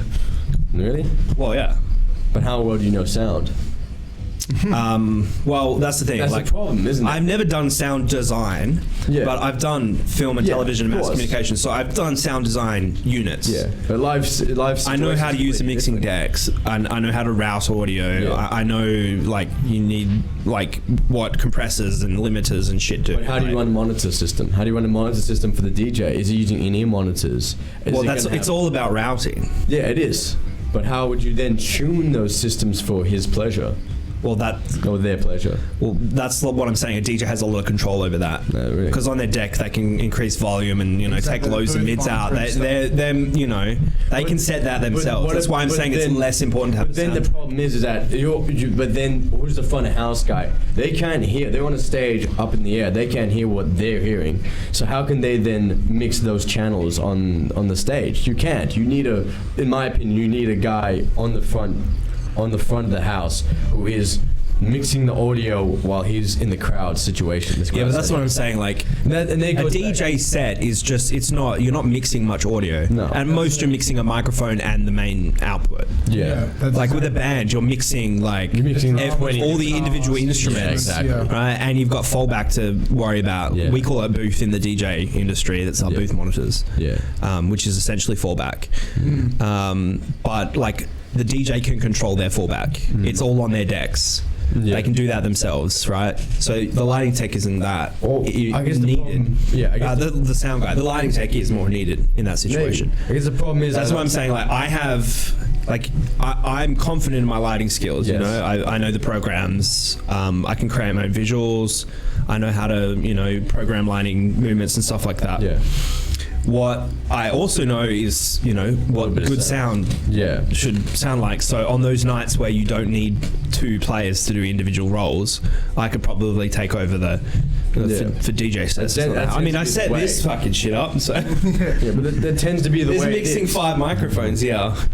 6 audio sources actually, because you've also got the monitor. Yeah, but Bryce? Well, I think the problem is, Bryce, you work behind a bar. Have you had any sort of part of this? Have you ever seen the other side? Have you seen this sort of side of things, or no?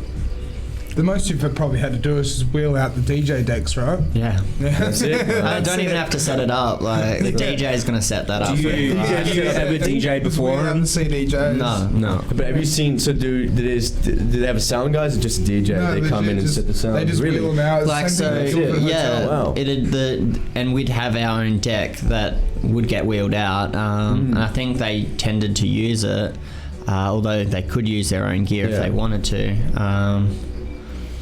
Yeah, I don't know. I guess there's a reason why they kind of like using their own gear. Yeah, there's always a reason why. Well, see, like for me specifically, right? Yeah. Like I talked about this with Lewis and Ryan on the other podcast, but I only use Tractor S4. I only use Native Instruments. People can try and convince me to use Pioneer. You really like plugging NI. Pardon? You really like plugging NI. I've noticed this. Yeah. You love your S4s. Well, the reason why, right, and I'm going to stand by this, no one can tell me different, you can do a lot more on Native Instruments than you on Tractor Pro 3 than you can on any other Pioneer equipment. And people that have different opinions. Are you talking hardware or software wise? Both. Because I disagree software wise. You really think software? Because I mean, Rekordbox has got all these like cool like extra lighting stuff. And No, it hasn't got enough. It doesn't have the same amount of effects. It doesn't have the same amount of output. Like for the decibels, the output. It's just.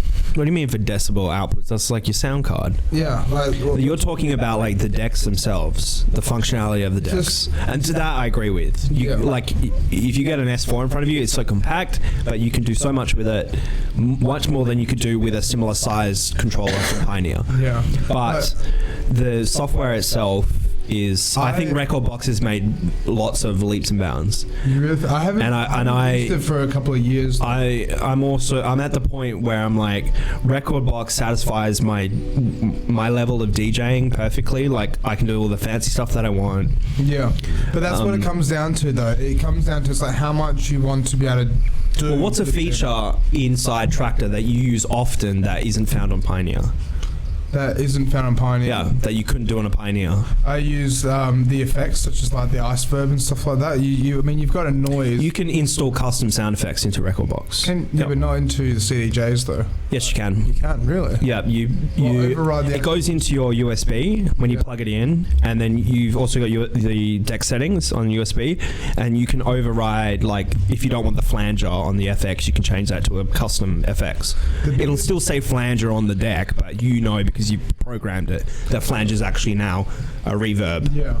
The biggest thing that gets me about Pioneer is not having 8 cues, right? And I know you can set memory cues and stuff like that. You have to dick around with that. The one thing I'd give you is, like, with the FX, you can layer effects in Tractor, which is really cool, which you can't really do on most. You can't layer effects and other things. You can layer on CDJs and Pioneer. On Pioneer CDJs, you can layer 2 effects. Oh, really? Yeah, that's really. Yeah. Yeah, you can only layer the color effects and the hardware effects. Yeah. So you can use those 2 in tandem, but you're limited to what the color effects are and what the hardware effects are. Oh, so what's the color effects then? Sorry, I was like thinking of something different when you say effects. So if you're looking at a DJ deck, you've got the 3 knobs, the high, mid, and low. By the way, Stephen, can you look up a DJ M700, please? Yep, no worries. DJ M700, yeah, that'll do. Let's demo. You want to do it? And just below, just below the high, mids, and low knobs is a filter effects knob, and you can change it. And they're called the color effects. DJ M700. The thing that gets me about Native Instruments, right, is that I can record on the fly straight away. I know you can do that on Rekordbox through laptop, right? Can't you? I don't know if you can do it on Serato at the moment.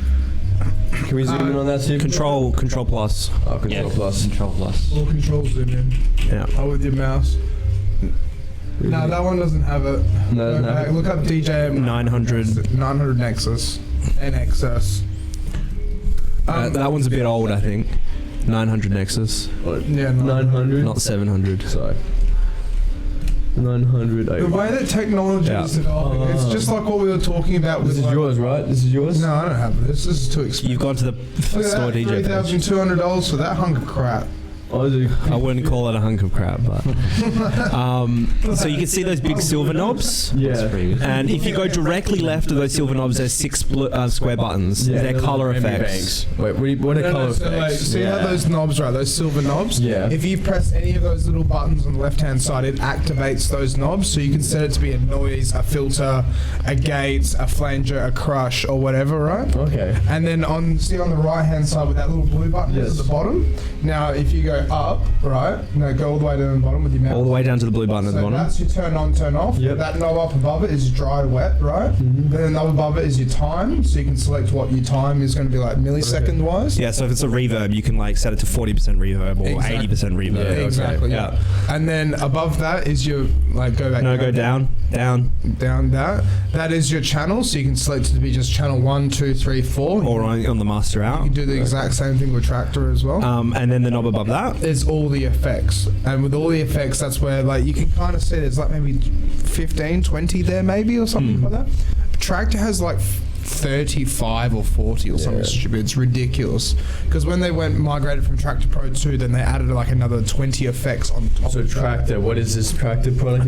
Look up Tractor Pro 3 interface. Well, you just want to look at the S4. Just look at the S4. Oh no, Because you can show them the multiple. yeah, just click on the S4. Go Tractor S4 Mark III. But see, the thing that gets me about it is just the cue points having the beat matching just there. Tractor S4 Mark loops. III. Yep. The loops for it just make it so much fun and so easy to do things. It's got a built-in. I know you got a little switch for the reverse button, stuff like that. Yep. But having a reverse button with the flanger, not flanger, the flux.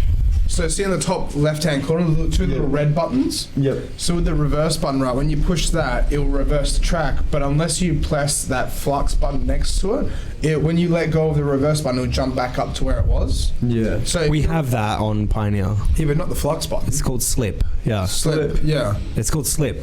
It's literally flux. So what you can actually. It's just called slip. But you can put it in reverse and it'll jump straight Yep. back up. Okay. Yeah. I didn't realize that. It's called slip. But see, with that though, that's got everything a CDJ and a DJM has on it. But I would just say it's just more accessible and more easy to use. And like you can kind of see where those two knobs are, where the jog wheel is underneath those two little circles. Those two there, yeah. Yeah. No, underneath them. Yeah, that darker black bit. Yeah, to the right. Those two, right? Those two knobs. And so with those, you can select your loop length, and then you just press the button and you looped it. Wow. You can do that on XCJs. Well, you can do that on anything. DJs there, right? Yeah, only on XCJs. They only brought it in recently. I mean, you can do it on every, like, if you've got a DJ 400 or a DJ 1000 or a DJ 600, there you can use those, because they've got the pads as well. You can use the pads to set loops as well. Yeah. But see, the one thing that I love doing out and about, and Andre showing me this little trick, is that if you press that little right knob in, right, you just hold it in and let go. What This will one? happen? Yeah, that one there. It will actually create a loop and then it'll let go of the loop. Yeah. So then if you're playing like, something like this is playing in the background, like right, like a house. If you're out of phase. Like like a housey tune or something like that. You set your loop to 1/4 bar. Mm-hmm. So when you set it to 1/4 bar, you only grab that kick drum. So when you Yeah. you can actually like double things up, and you can double vocals up and do all sorts of stuff, and it just gives it like that effect.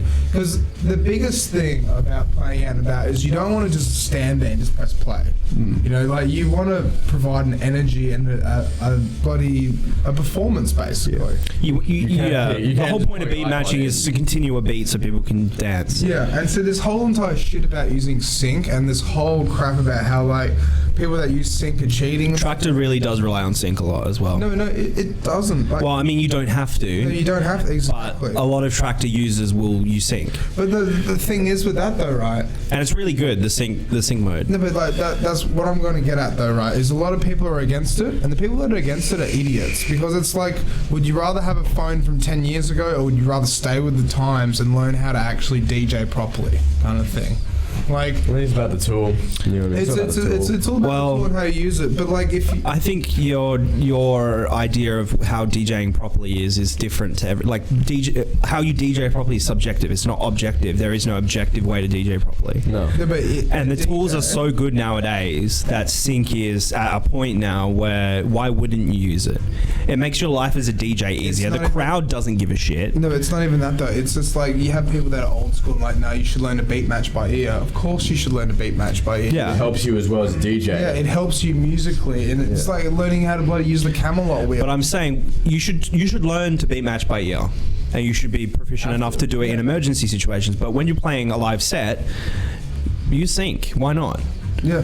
Well, no, it's not so much a why not thing. Like, because I can mix 3 or 4 tracks together if I use sync. I can't do that if I have to beat match every song. That's exactly it, and that's what I was about to say. It's like talking to Lewis last time, right? And I didn't want to go into depth with him because I didn't have the time to go in depth. But if you're playing something like Fleetwood Mac and then you want to bring in something like Example or something silly, like something around the same kind of genre and around the same kind of thing, but still party tunes and whatever else, and just make it work. Sync makes it work, and quantize and snap. And even though you've still got them on Pioneer and stuff like that, being able to have like those 8 buttons at the bottom and actually like try and just go try and stay in your own little pattern kind of thing, you can't do that with Pioneer. You've got to press the Q button and then press the play button. Whilst with Tractor, you can go, okay, I'm going to press 1, okay, let that 4x4 beat play, and I'm going to press 3 and jump up to the vocal, and then I'm going to jump back to 2, kind of thing. Are you just talking about hotkeys now? Hotkeys and just using sync in a way. So like, well, you can set looped hotkeys in Pioneer. And if you wanted to, you could pull that second track up again on another track and then use loop parts. When you say looped hot cues, though, it's like it'll enter that loop and it'll stay in that loop. Yeah. But then you can't go. So, for example, with Missy Elliott, right? Like Missy Elliott Work It, you play it until like the 4th last chorus or 3rd last chorus, right? Before she brings back in her vocals. And then you jump it back to the beginning, you set a loop quickly, and you bring in song Tambourine by Eve. So it's like doing 4 movements. Yeah, I know what you mean. You can do that on Pioneer. You reckon? Yep, you can. I guess if you said... Not on some older decks, it would be hard, but like I use XDJs, and you can do that all on XDJs. You can set looping hot cues, and you can jump between hot cues on the fly. Yeah. There's no having to press Q or anything, and the hot cue will play from where you can just send and you can even quantize that so it's it's in time. Yeah. And you can slip mode it as well if you wanted to, I don't know, play the loop for just 4 bars and then go back to where you were. So that'd be interesting to check out, because I don't really look into Pioneer. I don't want to be, like, I'm criticizing Pioneer for not really using it. Look, I know how you feel. I use a Mark IV, an S4 Mark II for like 3.5, 4 years. Yeah. And I love Tractor. I think it's amazing, but I think Rekordbox is better. It's at a stage where it's better now. But see, it's opinions though. Although I haven't used a new Tractor, if I'm being honest, but I feel like I'm impartial in this because I like my S4 and I know what it's good at and I know what it's good for. But I have more fun on Pioneer, I feel. Yeah, and see, that's exactly it. So from my opinion, it's like I can take my S4 wherever I go. If we can try and bring it up, but it's got XLR inputs, 1/4-inch inputs, it's got the whole lot. So I don't need anything. I don't need any Pioneer equipment or anything. Like we pulled up 3,200 or 3,300 for a DJ M900 Nexus. Yeah, but I mean, you don't need that.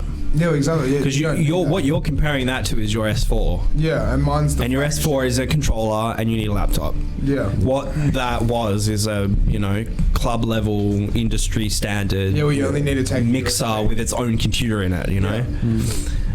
If you wanted something similar to the S4 Mark III, you'd buy DJ 1000. But see, that is they're very similar. I really think though that everything is going more computerized. Everything is going more laptops, and like the thing is with that is Pioneer's getting it's not getting left behind, but they're trying to squeeze as much juice out of a dead goose in a way, I reckon. Like, well, you're right. It does seem like because USBs are a thing of the past. Yeah, it does seem like they're sort of all sucking into one thing, and they're going to become ubiquitous into one. Yeah, and that's what I mean. Where it's kind of dumb as well. It's like I'll rock up somewhere and they'll be like, "Oh no, you can only use Pioneer decks." And I look at them. No, I'm not doing that. So I don't think you're going to take the top spot off Pioneer as the go-to. Yeah, no, it decks. will always stay at the top. What I think these other companies need to do, like Tractor's already or Native Instruments, let's just say, started to do it, is create all these cool little gadgets that go like plug in. Exactly. Like the Z1 and the P1 and the X1. Sorry. X1, yeah. And these cool little attachments that like expand what you can do. Yeah. Right. And you can... Well, it's not even that. It's like, pull up the X1, look at Tractor X1. And so the X1, right, you can actually just DJ 100% off the X1. Because talking about the 8 cue points, it's so small. And key one? Yeah, Mark 2, actually. Oh, Mark 3, sorry.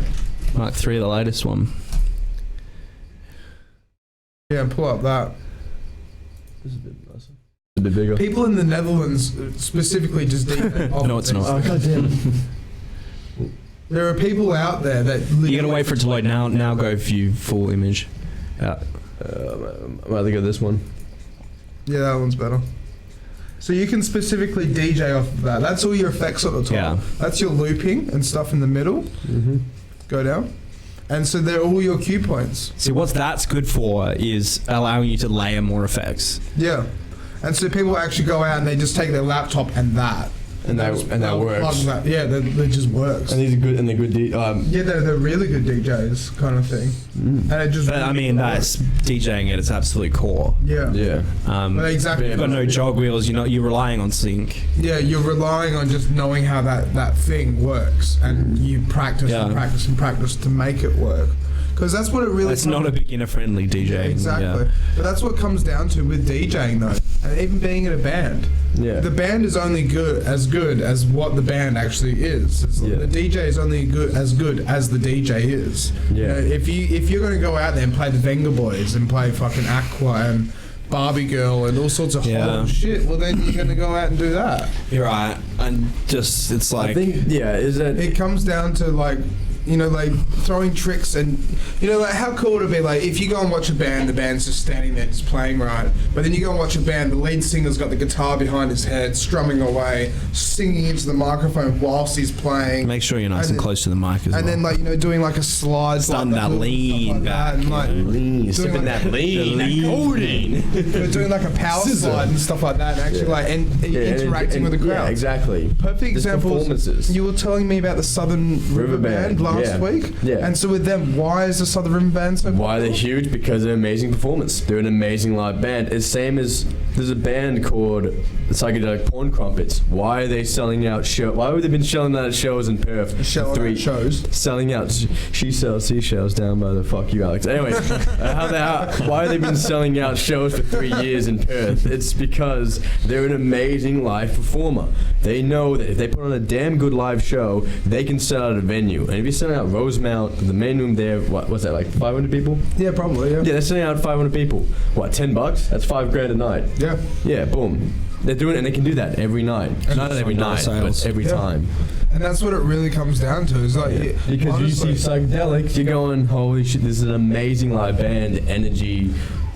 The energy they're bringing out, like it doesn't even matter. Like the songs are pretty good. I like the songs. And so the way I really think that everything is going, music-wise, it's all about entertainment these days. It is. You go and watch a band because you want to go watch them scream and have fun and crowd surf and just enjoy themselves and go on a solo and go on a ramp. You go and watch a DJ because they're going to jump around and amp the crowd up and get on the microphone and be like, "Why the fuck aren't you dancing?" Kind of thing. Exactly. Get into it. Exactly. But if you go and watch someone who just stands there and press play, that's boring. It's boring. Yeah. And that's what it is. It's what it really does come down to. Yeah, exactly. And a lot of people at clubs and venues are starting to realise that, including it's a hard topic to talk about, but the sexism within the hospitality industry now. And with the sexism where it's just dangerous waters. How do we get into this? It's a dangerous waters, but it's like the whole thing we where haven't had a dangerous topic in a while. Yeah, we gotta throw us to the shark. Yeah, you gotta throw something in the dark. Yeah. So it's kind of like how there are girl DJs out there that play in Ibiza and Spain, stuff like that, but they get paid to DJ in bikinis, and they're not actually DJing. They just press and play. Someone has pre-mixed a whole entire set for them, so they press play, and then they'll do the thing where they'll touch knobs and they would just pretend to do things. Isn't Paris Hilton notorious for this? Yeah. Well, Paris Hilton got paid $83,000 for a 1 hour set in Las Vegas, US. Right? And the funny thing is, halfway through her set, she fucked up. So guess who comes on? Joel Zimmerman, Deadmau5, comes up to save the fucking day. I'm not even kidding. And he's on the side. You can see him. Like, he's got his little hat on. And he's just like, no, fucking press that, you fucking idiot, kind of thing. Like, what are you doing, kind of? That's amazing. But she got $83,000 to do that. Damn. She played in Ibiza as well, and when she played in Ibiza, right, she ended up having a foam cannon, and I think she got paid like 120 grand or something bonkers. Presses play, the whole thing's done. She just stands in front of everybody and just shoots a foam cannon into the crowd.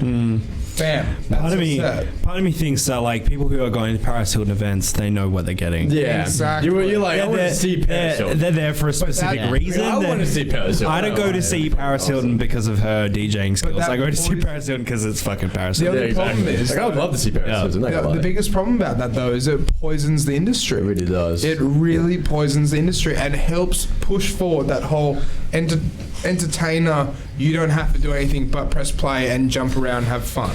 Isn't that the whole KISS mindset? Isn't that literally what KISS is, though? They're entertainers. And that's why they've been the butt of jokes for about 30 years, because they've... You talk about sellouts. Man, they've... Dude, let me pull up something. Yeah, they had toys about them and all sorts of stuff. No, this is the most egregious, I think.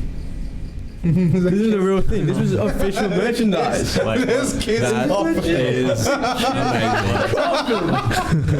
amazing. Kids coffin. How much do these retail for? I need to know. That's a good question, man.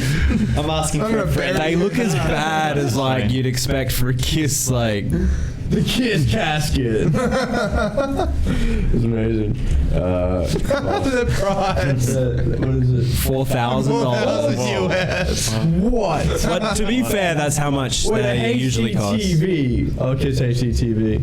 Wait, what? They have a KISS HD TV. Somebody just plays like their music videos. That's all. Wait, what? Like you die, then you get buried. It's what just the hell? Repeats of their music videos. Oh my god! They did like a limited edition LED HD TV. That's amazing. But that's what I'm. The more you know, right? Yeah, that's what I'm talking about. They weren't sellouts, though, weren't they? No, but they were, and that's because they were entertainers. Yeah. They were like I'm gonna see them live. Hopefully, like really. I've seen them live before. It's jaw dropping. They're phenomenal. You go, these guys are 65. It's a great live performance. It's the same as seeing like AC/DC live. Yeah, like, like AC/DC, that was or Metallica. Exactly. It's their performance, man. They know how to get a crowd going. Kiss bunch of old guys. Yeah, you're like these guys are 60, but then you see them play like, damn. Yeah, even like bands like Disturbed, they're like getting on in age. Yeah. They're like late 40s now, aren't they? But they're still going out there, man. Like that's their career. That's a living. Disturbed was played at HPF Arena like 6-7 months ago now. Did you see him? They sold out HPF Arena. Damn, did you see him or no? No. Pretty cool seeing 10,000 fists though. But I think it goes back to what you're saying, is that those guys are entertainers, but their songs, like I love Destroyer, but shit, man, like I love them to death. I love that band, but their songs, they literally couldn't play the instruments. Like some of them, the drummer and drummer was notorious for not being able to play drums. Wait, for KISS? KISS, yeah. It's weird. Like the good songs by them are like "I Wanna Rock All Night," "Stutter." Yeah, Black Diamond is a banger. Black Diamond is such a good song. And then the rest of it, Detroit Rock City is so good. Detroit Rock's so pretty much all of them. It's like 5 songs, but it's like a few you just listed for just you're like, they only have a few good songs. This one. Oh, and don't forget this one. But it's but you listen to and this one. Out of how many albums? They've released like 20 albums. It's ridiculous. That's what I mean. 5 good songs. And let's be real. All those albums, all those songs are from. But it's the same with Metallica. It's the same with it's the same with any band, really. Yeah, that's a good point. Like think of a band whose all their songs are bangers. Like the KISS discography. No, but you only hit your mark like 20% of the time. Let's be honest. Yeah, look at that. Love Gun, Destroyer, Psycho Circus Alive. I like Wishes of the Night. Are you touching the mouse at all? Is it just you touch the mic? Okay, No, I'm not touching it. Touch the Alright, so What's the term? The album fillers. yeah, there's a lot of filler. Basically. 20 studio albums. There's a lot of filler on those albums. But 60 singles though. Yeah, 60 singles. Well, they're a single band, man. Like those singles are good. I'm not gonna lie. Yeah. But that's it though. But that's it. But then you listen to them, you're like, these are great rock songs, but there's not a lot to them. Yeah. You know. But then you see them live, you're like, this is their party songs, man. It's like what you're saying before about how you go to a nightclub, you go to Paramount, you go to like a lot of those nightclubs. Kiss is like the Paramount of the 70s, man. Think about it. That's the best way to describe them. They were all just pop music. Yeah. They're a pop band. They spit blood in the audiences. But they're Beatles. They're spitting blood into the I audience. wouldn't say that so much about Paramount because they're all Beatles inspired. You listen to songs like this, sounds like a goddamn Beatles track. But see, like talking about Paramount though, right? I know one of the guys that does play there as a residency. His name's Gnarly. But so like with Gnarly, right? I also know Gnarly. Yeah. Nuts. I can't remember his first name. Cooper. Yeah. No, wait. No. Man, I'm gonna be really angry with myself if I can't remember his name. it might be Cooper. But that's what I mean. Like Gnarly has got a residency there every Saturday night, and he doesn't play commercial. I'm pretty sure he doesn't play commercial. Yeah. But he plays. From what I can tell, it's kind of like the alternative commercial, like UK garagey kind of. Yeah, it's like trappy. Yeah, like he keeps it commercial party rave dance tunes, not commercial Dua Lipa, Calvin Harris, but commercial like actual like bangers kind of thing. Yeah, like RL Grime and exactly, stuff like Jaws and like party dance festival tunes kind of thing, which isn't too bad. It's good. That's the sweet spot I think Perth needs to hit. Yeah, for their mainstream music. Exactly. Yeah, it's like instead of listening to freaking Animals, not pop bangers, but like Martin Garrix. It's their EDM bangers. You know the song say we are fucking animals. The EDM festival kind of music. Oh yeah, I know the one. It's like echoing ping pong ball or something. Remember that? Yeah, I know that song. Yeah, everyone, you know this song. Everyone knows that song. Yeah, Animals by Martin Garrix. Why are we talking about that? No, because that's what it used to be at Paramount. It used to be like Melbourne Bounce and that shit, basically. You know, you go there and you hear Tiesto and that's just like Armin van Buuren. Big Room House. Big Room EDM. He doesn't play big room though. No, that's what I'm saying. He plays like heavier hip hop. It used to trap, be like that though. Occasional like drum corps and stuff like that. when it was the Leopard Lady, and before that, that's when they were going more EDM, Melbourne Bounce kind of shit. But then they swapped it up, which is good. Finally, they did swap it up. But yeah, I've heard. I don't know how good Paramount is now. People like to shit on Paramount for some reason. I don't think it's that bad. It's definitely got better. The upstairs stage goes off sometimes. Upstairs stage, pretty like. You've got to have clubs like that, right? You can't just get rid of all the dude. It sells out. The commercial clubs. Fridays and Saturdays. It is not. I'm pretty sure it's free entry though, isn't it? Or is it? Paramount knows what it's doing. There's a $10 and does it line and there's the free entry line. Okay, yes, there's VIP line. But but nobody ever goes in the VIP line, so. No, but there is a $10 upstairs line, isn't it? Isn't the upstairs line? Occasionally they block it off for other events. I'm not totally sure. But still, it's still packed. It's still packed. Like it usually fills up. Friday and Saturday. Well, it's an institution once again. It's an institution. Yeah, like and that's what you've got. Yeah, but that's it's the same with like Capital. Like Capital's almost guaranteed to fill up. Yeah, you're gonna have a good time if you go places like that kind of thing. Yeah. I think Villa used to be up there as well, but not so much lately. Villa's only functions and stuff, and that's it is now. It didn't used to be. I thought it was always. No, they used to run on a Friday, Saturday night. Wow. From what I can remember, but this was like 2014, maybe even 2015. So almost 5 years ago. Yeah. Well, I don't know, Bryce. What do you always go clubbing much? Like, what is your general opinion about the Perth nightlife scene? How do you think? Do you think it can improve, or do you think it's just gonna keep kind of going in the direction it's going? Like, what do you think, man? Like, I think it is sort of. And that's, as we're talking about, it can create like niche sort of things. I liked Amber when it was going because although that might not be everyone's type of music, it had its own code kind of thing. There were a bunch of regulars that would always rock up there. They all shared a similar interest in this underground breakbeat music, and fortunately it didn't sell though.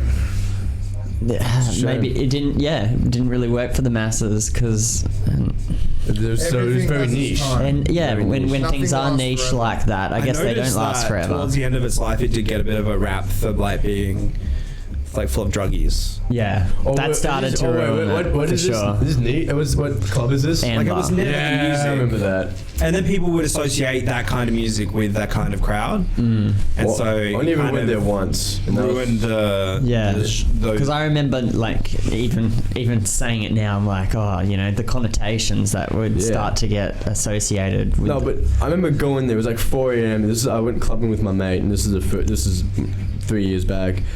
When did Amber close? About 2 years ago? 1 year ago? A year ago. Yeah, okay, yeah. Or maybe... Was it closed for a year before it was turned into... But this is definitely Amber. 6 months. I don't think it was quite a year. Yeah, I think it was almost a year. Okay, at least 9 months, maybe. We were at because back in the day, it'd be like... Yeah, maybe... But, alright, so this is Amber. No, I'm just double checking. Yeah. But yeah, because Shape was down the road. That was the drum and bass place, and then I'd go to there, and that'd be... That place still around? No, it's weird. Shape is just a venue now. Like, you can't go in there. It's not open, but it's still got a sign out the front that says Shape Bar. Yeah, when it used to be open all the time. Yeah, that's what I'm talking about. No, but going in Amber, you kind of look around and be like, who are these people? This is super dodgy. This is a really dirty nightclub. You know what I mean? Yeah. Amber just had this really dirty vibe. It was mainly, I think it was the first club really in Perth to succumb to the people don't buy drinks anymore, they just take drugs. Yeah, that really did. It was the first casualty of that. Yeah, because even the owner said, because I remember reading a few like press releases and stuff, and like his biggest concern was people just weren't buying drinks anymore, and that was really damaging.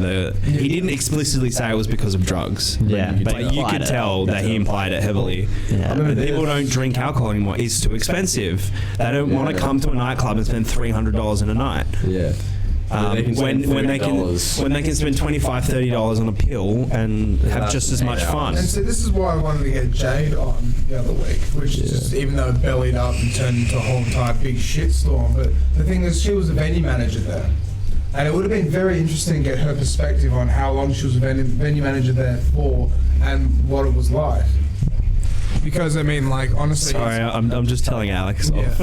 It's better to have an insider's perspective of someone that actually worked there than, like, a punter's perspective kind of thing. Because, at the end of the day, if she was the one that was counting the tills at the end of the night and could see it's okay, well, we haven't taken that much, and then 6 weeks down the track, okay, we're not really taking that much anymore at all, well, then you'd say, well, that's exactly what was happened. Everyone's sitting in the alleyway passing fucking jungle juice back and forth. Yeah. I can never forget when I went to Amber and I went and sat in the alleyway with a few mates and I saw a bunch of kids, 18-year-olds, passing what looked like a Mount Franklin bottle back and forth of greeny coloured shit that looked like my fucking lava lamp, right?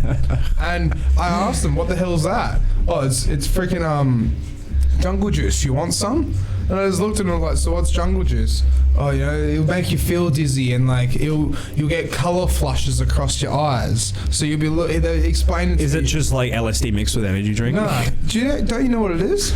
Look it up, jungle juice. In World War II, right, the Americans, the Yanks used to use this diesel air cleaner fluid, right, to clean their diesel air cleaner. I know, I've heard of it. And that's why it's fucking green. That's why it's green. That's why it's green, right? Wait, they're drinking fucking diesel. They're not drinking so it, they're huffing it. Whoa. They huff the fumes of jungle juice. So the reason why it was called jungle juice is because in Vietnam, right, and they wanted to get baked as shit or high off their kite, they inhaled diesel air cleaner fucking fluid, right? Oh, jungle juice. That's amyl nitrate. Yeah, amyl nitrate. Yeah. And nitrate, that's what you use in dynamite. You inhale that, you're popping your brain cells. It's fucking dynamite. You know what? Might as well be paint. It's nitrate. It's really used at the moment. Like you'll see that a lot at the court. Yeah, but it's really used by like gay men. It's been because it's like it's an anal. Well. It relaxes your anus, right? That's But relaxes on your top of anus. that, right? Amyl nitrate is what you use uses there's leather boot polish as well. I did that while I was at the court. Some guy just came over and said, "Do you want to give it a sniff?" And me for chuckles, not really knowing what it was at the time. Hot head, don't you? I thought I was going to die for like 10 minutes. Yeah, you're like, oh, and then after 10 minutes was just gone. I was like, what the just happened to me? What was that? Yeah. Like I thought my brain was going to jump out of my nostrils. And so like anyone can try and say, "Oh no, Amber wasn't like that." Or no, it is. If I did try and get that Jade girl on, and she got on and she told me it's really discount drugs. I can never forget. I can never forget sitting in that alleyway with someone with a 2-liter bottle of fucking green juicy shit, right? That looked like my lava lamp, and they're huffing it. They're passing it back and forth. Oh, you want some? It's not literally. I do not recommend trying this. So here, have some. That's how you know it's dirty. It literally says on the bottom leather cleaner. Oh fuck! It's such a bad sign. You're like, do not white inhale. guy, Do not. like, Yeah. That's what Stevens put up. leather cleaner. Told you, a leather boot polish cleaner. And it literally says on it, "Do not inhale." I was at Amber. Say leather cleaner. Dude wearing like a long sleeve shirt, t-shirt, long sleeve t-shirt, and it said, "I don't want Minnie, I want Molly," and it was just like Minnie like off her tits or no shit. Molly, and that's when I was at Amber. But they know who they're marketing to. There's no way they put those labels on there for someone who wants to shine their fucking shoe. Yeah, that's exactly Amsterdam special. Jungle juice. Yeah, let's polish my shoes with some jungle juice. They know exactly who their target market it's like the is. gambling ads being like, You can put leather cleaner on there all you want, do not inhale, but you know exactly what's going on. exactly like Damo just said. It's like the gambling ads being like, gamble responsibly. Know your limits. Yeah. It's like fuck you. It's like so someone's actually got like their gambling like. Come to the fund casino, we're on giving the away Excel shitloads of money. spreadsheet, Gamble right? responsibly. Yeah, it's like if you lose, you can cash out. You only lose half your money. That's just that's all mind. That's all mind games. Yeah, it is. If you're like, I lost half. Sign up now and get a free $100 bet. Yeah, but you have to sign up. Gotta sign up. And then, well, they didn't say the term. Yeah, but you only $50 deposit. Yeah, you have to put a $50 deposit in to get that $300. Yeah, ridiculous. But that's exactly it. And people can try and say different things, but like at the end of the day, like being a bartender or working within the industry and stuff like that, but then being like one of the locals and seeing like what it's like, you get a completely different perspective. Because like with Amber, if you're being a bartender, you're inside the venue, you're working. You're seeing the only people you would see out in the alleyway are the security guards. Yeah. Making sure that no one fucks around and everyone gets the ID check and shit like that. So then if they're down the back end of the alleyway, huffing the green fucking liquid and just trying to get colour flushes, well then how the fuck are they going to know? They don't. But more importantly, it's not on their venue. They're not. Yeah, you have to pretend it's not happening. Hyperfest, perfect example. Hyperfest 2012, right? It's an underage event. Imagine walking around with an underage. Is that the one in Midland? Oh, yeah. It was at the Midland train. No, it's somewhere else. Midland Oval. Yeah, it used to be there, and it was also like. I remember I got asked to DJ there. It was really good there. But I was in the UK at the time. I did one of them, but with doing that though, right? Do they pay you? It's all free. Yeah. It's really good though. Yeah, no. I mean, it's a great. they should still like for that kind of great event. vibe. It's a good vibe. It's I'm glad it's like for the underage. But it's just hilarious though because the amount of alcohol bottles I saw scattered around the fucking park. It's like the outside. No, inside. What? Like kids are just taking their bags in with bottles of fucking vodka and shit. This is a It's while like ago. it's my opinion now. ago. The future is BYO events. Yeah. It is. Oh yeah. I really think so as well. It's not like, hey man, I was at the listen now and people like you sneak in like you sneak in Mount Franklin bottles full of vodka and you just drinking it straight. Yeah. But how do you legally do a BYO event? That's the thing. We were talking about there's a loophole behind that.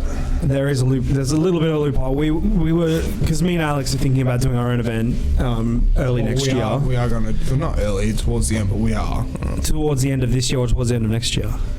Yeah, towards the end of next year. Yeah. Oh, I thought we were going to do it like February. I want to do it Shit, I February. didn't realize we were going to do February. Yeah, if you don't want to do it, I'll do my own one in February. No, let's do February. Anyway, we've been like costing it up. We're Date sorted. looking at liability cover for the event in order to be not considered like because you get a one-time BYO license from the government. There's two things you need to have for that. You need to have someone who has an official manager's card and a RSA, and you also need to have like somebody who's been checked by the government, like had their background checked. Yeah. And once you get that, you can get the license. It costs like $125 for a one-off event. The manager's going to be a lot more expensive, that license. Well, I mean, I have a manager's license, so... A venue license. You don't need a venue license. Okay. You need an approved manager license. Okay, right. So I have an approved manager license and an RSA. So as long as I have a valid, from that, then I get myself checked. So that would involve a police background check and stuff like that. Once that's cleared, then you apply for the once-off. You can get, once you've been approved through that first stage, you can go as many times as you want. But the limit is that you can't hold another event within 21 days of holding that if you get a single BYO license. Okay, right. Yeah. So you get the single BYO license and you run your event, but then you also need liability cover. And you're not responsible or liable for any damages if you have a BYO license, you don't provide food, you don't provide cups or any other alcohol-related tools or implements. So you can't provide food. So you can't provide food. You can't provide cups. Right. And all of your staff and the approved manager obviously can't. They can't literally hold alcohol for people or pass them open alcohol. Yeah. Or closed alcohol for that. Yeah. As long as you don't do any of that, you're not legally liable. Yeah. So if somebody goes and breaks a window or something, then they're personally liable, not you. So you got public liability? So you can get liability insurance for that as well. Yeah. Just in case one of your staff, does accidentally hand them over. But liability... One staff to smash it. Liability cover for one event, the liability cover is for a 24-hour period. Yeah. But I think it was going to cost about $195 for one event. Do you think you could make that money back? Yeah. Well, we costed it up. It's going to be about $2,800. Yep, and it was like $13.50, I think it was. I think if we sold 150 tickets of the 500 capacity, we have to sell the tickets at $13 something in order to make our money back. Yeah. So we were going to cost the event to $20 a ticket, and then there's a potential of making $10,000. Nice. That'd be good. Well, that's before you take out the initial startup cost, so maybe $7,500 in net revenue from an event if you sell out every ticket. Nice. So there's room for that in Perth as well. No, there's 100% room. So I want to be. I feel cool when I'm somebody who's on the precipice of a new movement, and so I feel like we could start a That's not a humble brag, man. That's a full-on brag. Respect. Full-on brag. Fuck everyone. Fuck it. Let's do it. I know exactly what I'm doing. I think there's room for at a BYO event. Yeah. I think people would pay the $20 ticket fee if they can bring their own alcohol. Dude, 100%. Because that's under $100 night for you. You bring your own alcohol. Yeah. You get as drunk as you want. Yeah. And you're also paying to see fairly top quality DJs with fairly decent production quality. Why are tickets $5? Because you got to spend why are tickets $5 for events? Well, because we're not selling alcohol. Exactly. Because you got to spend the extra $15 on one standard drink. Yeah. They realize that. If you're setting $20, I can bring a bottle of vodka and I'm I'm sorted. Yeah, look, you pay $20, you bring your own alcohol, whatever you want. Oh yeah, no questions. You don't have to worry what's in the bar. That's saving you $50. You don't have to pay $10 a drink. That's saving them and if you're not providing food, you can obviously bring your own food. Yeah. They can bring food too. That's amazing. Yeah. I can literally. We can provide our own food. I feel like I kind of want to though, but that just means that the liability cover is more important, and people who are considered my staff to this event, I need to really hammer home that you can't be passing alcohol to what are considered patrons. Exactly. So can they even touch alcohol? And you also have to hire security. Basically not. Yeah. You can't even touch it. Have anything. The biggest cost is the venue hire and the security hire. Because there's a limit. It's one security guard for every 200. It's 150. I think it is 175 or something stupid, depending on how big and what the venue's like. Yeah. So we need about 4 security guards minimum, I think. Yeah. Honestly, with 500. Yeah, 500 people. Yeah. Probably 3, 4. Yeah. I think we did the maths and it was 4. Yeah. We needed 4 for 500 people. Sorry to interrupt. We're probably going to have to finish up soon. About 2 hours and about 2.5 hours. We've got 5 minutes left. I'm so keen for that. Yeah, I'm keen for this. 5 minutes. I'd love to come down, support you guys, support the local industry. Yeah, this is when it's not set in stone yet. Yeah, we're still in the planning phases. Very much in the planning phases. Yeah, but it's definitely something I want to do. Yeah, I'm on the horizon. More than I'm good. Trying to get involved and do this kind of thing. I think Perth needs this. I think Perth is hungry for this. Yeah, I don't necessarily have the money, but I have the brains and the drive. Brawn. You got the brawn. We're lifting up heavy maybe yes. I'm a big guy, but I'm not very brawny, that's for sure. I'm pretty keen just to put most of the cash forward and DJ as well, though, to be honest. As long as I get prime time slot. Because as I said, it's a hobby for me now. I'm not after $7,500, you know? I'm not after that. You would have something. I just want, if it was purely me putting the money in, that $7,500 that I make net would probably all get sunk back into the next event. Yeah. And then instead of a $2,500 event, it's a $10,000 event. Exactly. You know, more lights, more acts, bigger sound system, more people. You know, and then I make $20,000 on that one, and then that gets you. That's what I want to do. Would you just have DJs? Would you have, if you could, would you have just separate? DJs? It's if you try to include bands, then it gets too messy. It's too hard. Down the track, potentially. I'm not a bands guy myself, so I'm not the right person to hold that kind of event. But I could see it working, in the same way. I think DJs and stuff are definitely Yeah, I'd definitely be doing a DJ thing. Nice. I think we got 3 minutes left. We got 3 minutes. I think it's an event like that too, but in hip hop. I think there's a lot of hip hop in Perth. Let's go for another 10, and then we'll wrap everything up. Yeah, as I said, like I'm not a hip hop guy. I'm not a rap guy. I'm not a really rock guy. I'm a DJ guy. Exactly. So I would put on a DJ event. Yeah, exactly. Because that's what I want. That's what you want. That's what I want to go to. Exactly. I'm pretty much making an event that I would want to go to. Yeah. Exactly. Exactly, and I think there's a crowd for that here. So that's what I admire about you, then, Mitch. It's because you know what you want, what would work, and what you want would other people would want as well. And are you willing to compromise in that vision at all? In certain bits? Oh yeah, of course. Yeah, well, you have to. It's basically the same thing with me. I don't claim to know like what. In fact, I know very little of what the Perth scene in a whole wants. I know what my group of people, the people I know, my circle of friends, I know what they want to go to, and that's the event that I want to make. And I hope there's more people out there in Perth that want a similar event. They probably would. I mean, for 500 capacity, it shouldn't be too hard. As I said, I'm confident that I could get 150 people. But it's not even that though. Once you've had the first event, and then other people talk about that, and then we went to this sick ass event. It was BYO on the weekend. Blah blah blah. What was the event? Share the event. So when the next one comes along, they're like, well, dude, like the next one's coming along. You got to come to it. And word of mouth and popularity. Basically, I want to make it a legal rave. illegal rave. Yeah, exactly. Yeah. Really, we do BYO. I want that illegal rave vibe. Yeah. But I want it to be all above board. Exactly. Yeah. And that's what BYO does, I think. I'm just seeing caution tape like hanging off the ceiling and just like making it look like. Well, actually, the venue we're looking at is actually it's West Perth. It's West Perth. Yeah, not Frequel. It's West Perth Community Gardens. So it's actually a community garden. Okay. And they lease it out, and they have a commercial kitchen. And then they have this like really cool warehouse that's in the garden. Awesome. So you get the warehouse where the stage will be, obviously, and then you get the whole garden, like a fully grown, manicured garden to like run around in when you're drunk. Like, would you get like outside food guys? Can you get? Well, that's what I'm still contemplating if I want to because part of the liabilities is like we can't offer food if we want to be. We don't want to go for liability. People rocking up. And can you have a food van? Yeah, I guess so. That'd be like I was thinking just like, you know, but then again, it gets away from the vibe. Just buy like 100 sausages and like 50 beef patties and just like sell them for $2 each, like Bunnings style. That'd be so sick. Yeah. That'd be so sick. That's like no frills, just like here have like sausage with some onions and some sauce. And and they've got a commercial kitchen at this venue too, which comes with the whole price. Exactly. So it would be worth utilizing that. That's sick. Yeah, and I could pay them too. Like if we sell $500, I've got $7,500 to play with. Yeah, well, that's it. Yeah. You mean we? Yeah. Doing this. So I just get like 3 or 4 people I'll pay you, I don't know, $25 an hour, $30 an hour. Yeah. Just cook some sausages, enjoy the music. Nice. That's sick. That's a great event. I think it's got.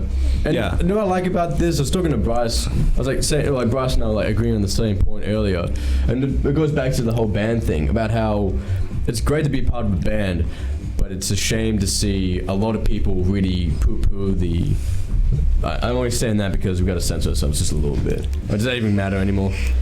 Yeah. Depends on what you're going to say. No, I was going to say a lot of people shit on the... Don't censor yourself. No, that's fine. I'm not censoring myself. I'm just if you would say it out loud to the person to their face, then you can say it. No, I'm not even saying... Oh, yeah. No, I'm saying... If you wouldn't do that, probably don't say it online. I'm talking about YouTube. Talking about YouTube monetization. Oh, that doesn't... That's out of the window? Doesn't matter. Okay, yeah. There's a lot of people who shit on the Perth scene. It's just sad. because they're not doing, and I was saying to Bryce, they're not doing anything about it. They're just saying, hey, like, oh, the Perth scene is terrible because of this and that. The scene's all awful. They don't know. Well, at least it wasn't they're not Sydney's prepared scene. to do anything. Yeah, exactly. Although they've just recently lifted the lockout laws there. They had to, didn't they? Yeah. But I was saying to Bryce, like, it has to be. What you're doing is you're changing the scene. You're doing, like, the David Byrne, how music works. He literally talks about this, creating your own music scene. That's what we're doing. That's what I like about this. You're not going, man, fuck the Perth scene. You're going, Yeah, I don't want to do the same. I want to move the peg forward. you know? Exactly. I don't want to just be that guy who like hires Villa and plays dubstep, you know? It's been done before. Yeah. We have Highline already. You know, we have Filth. Yeah, exactly. Let's do something that feels unique and that moves the scene to another level. Exactly. You know? That's cool though, isn't it? And it's good that you can have all these different scenes. And there's multiple gimmicks there. It's like the feeling of going to an illegal rave with it being legal. Yeah, exactly.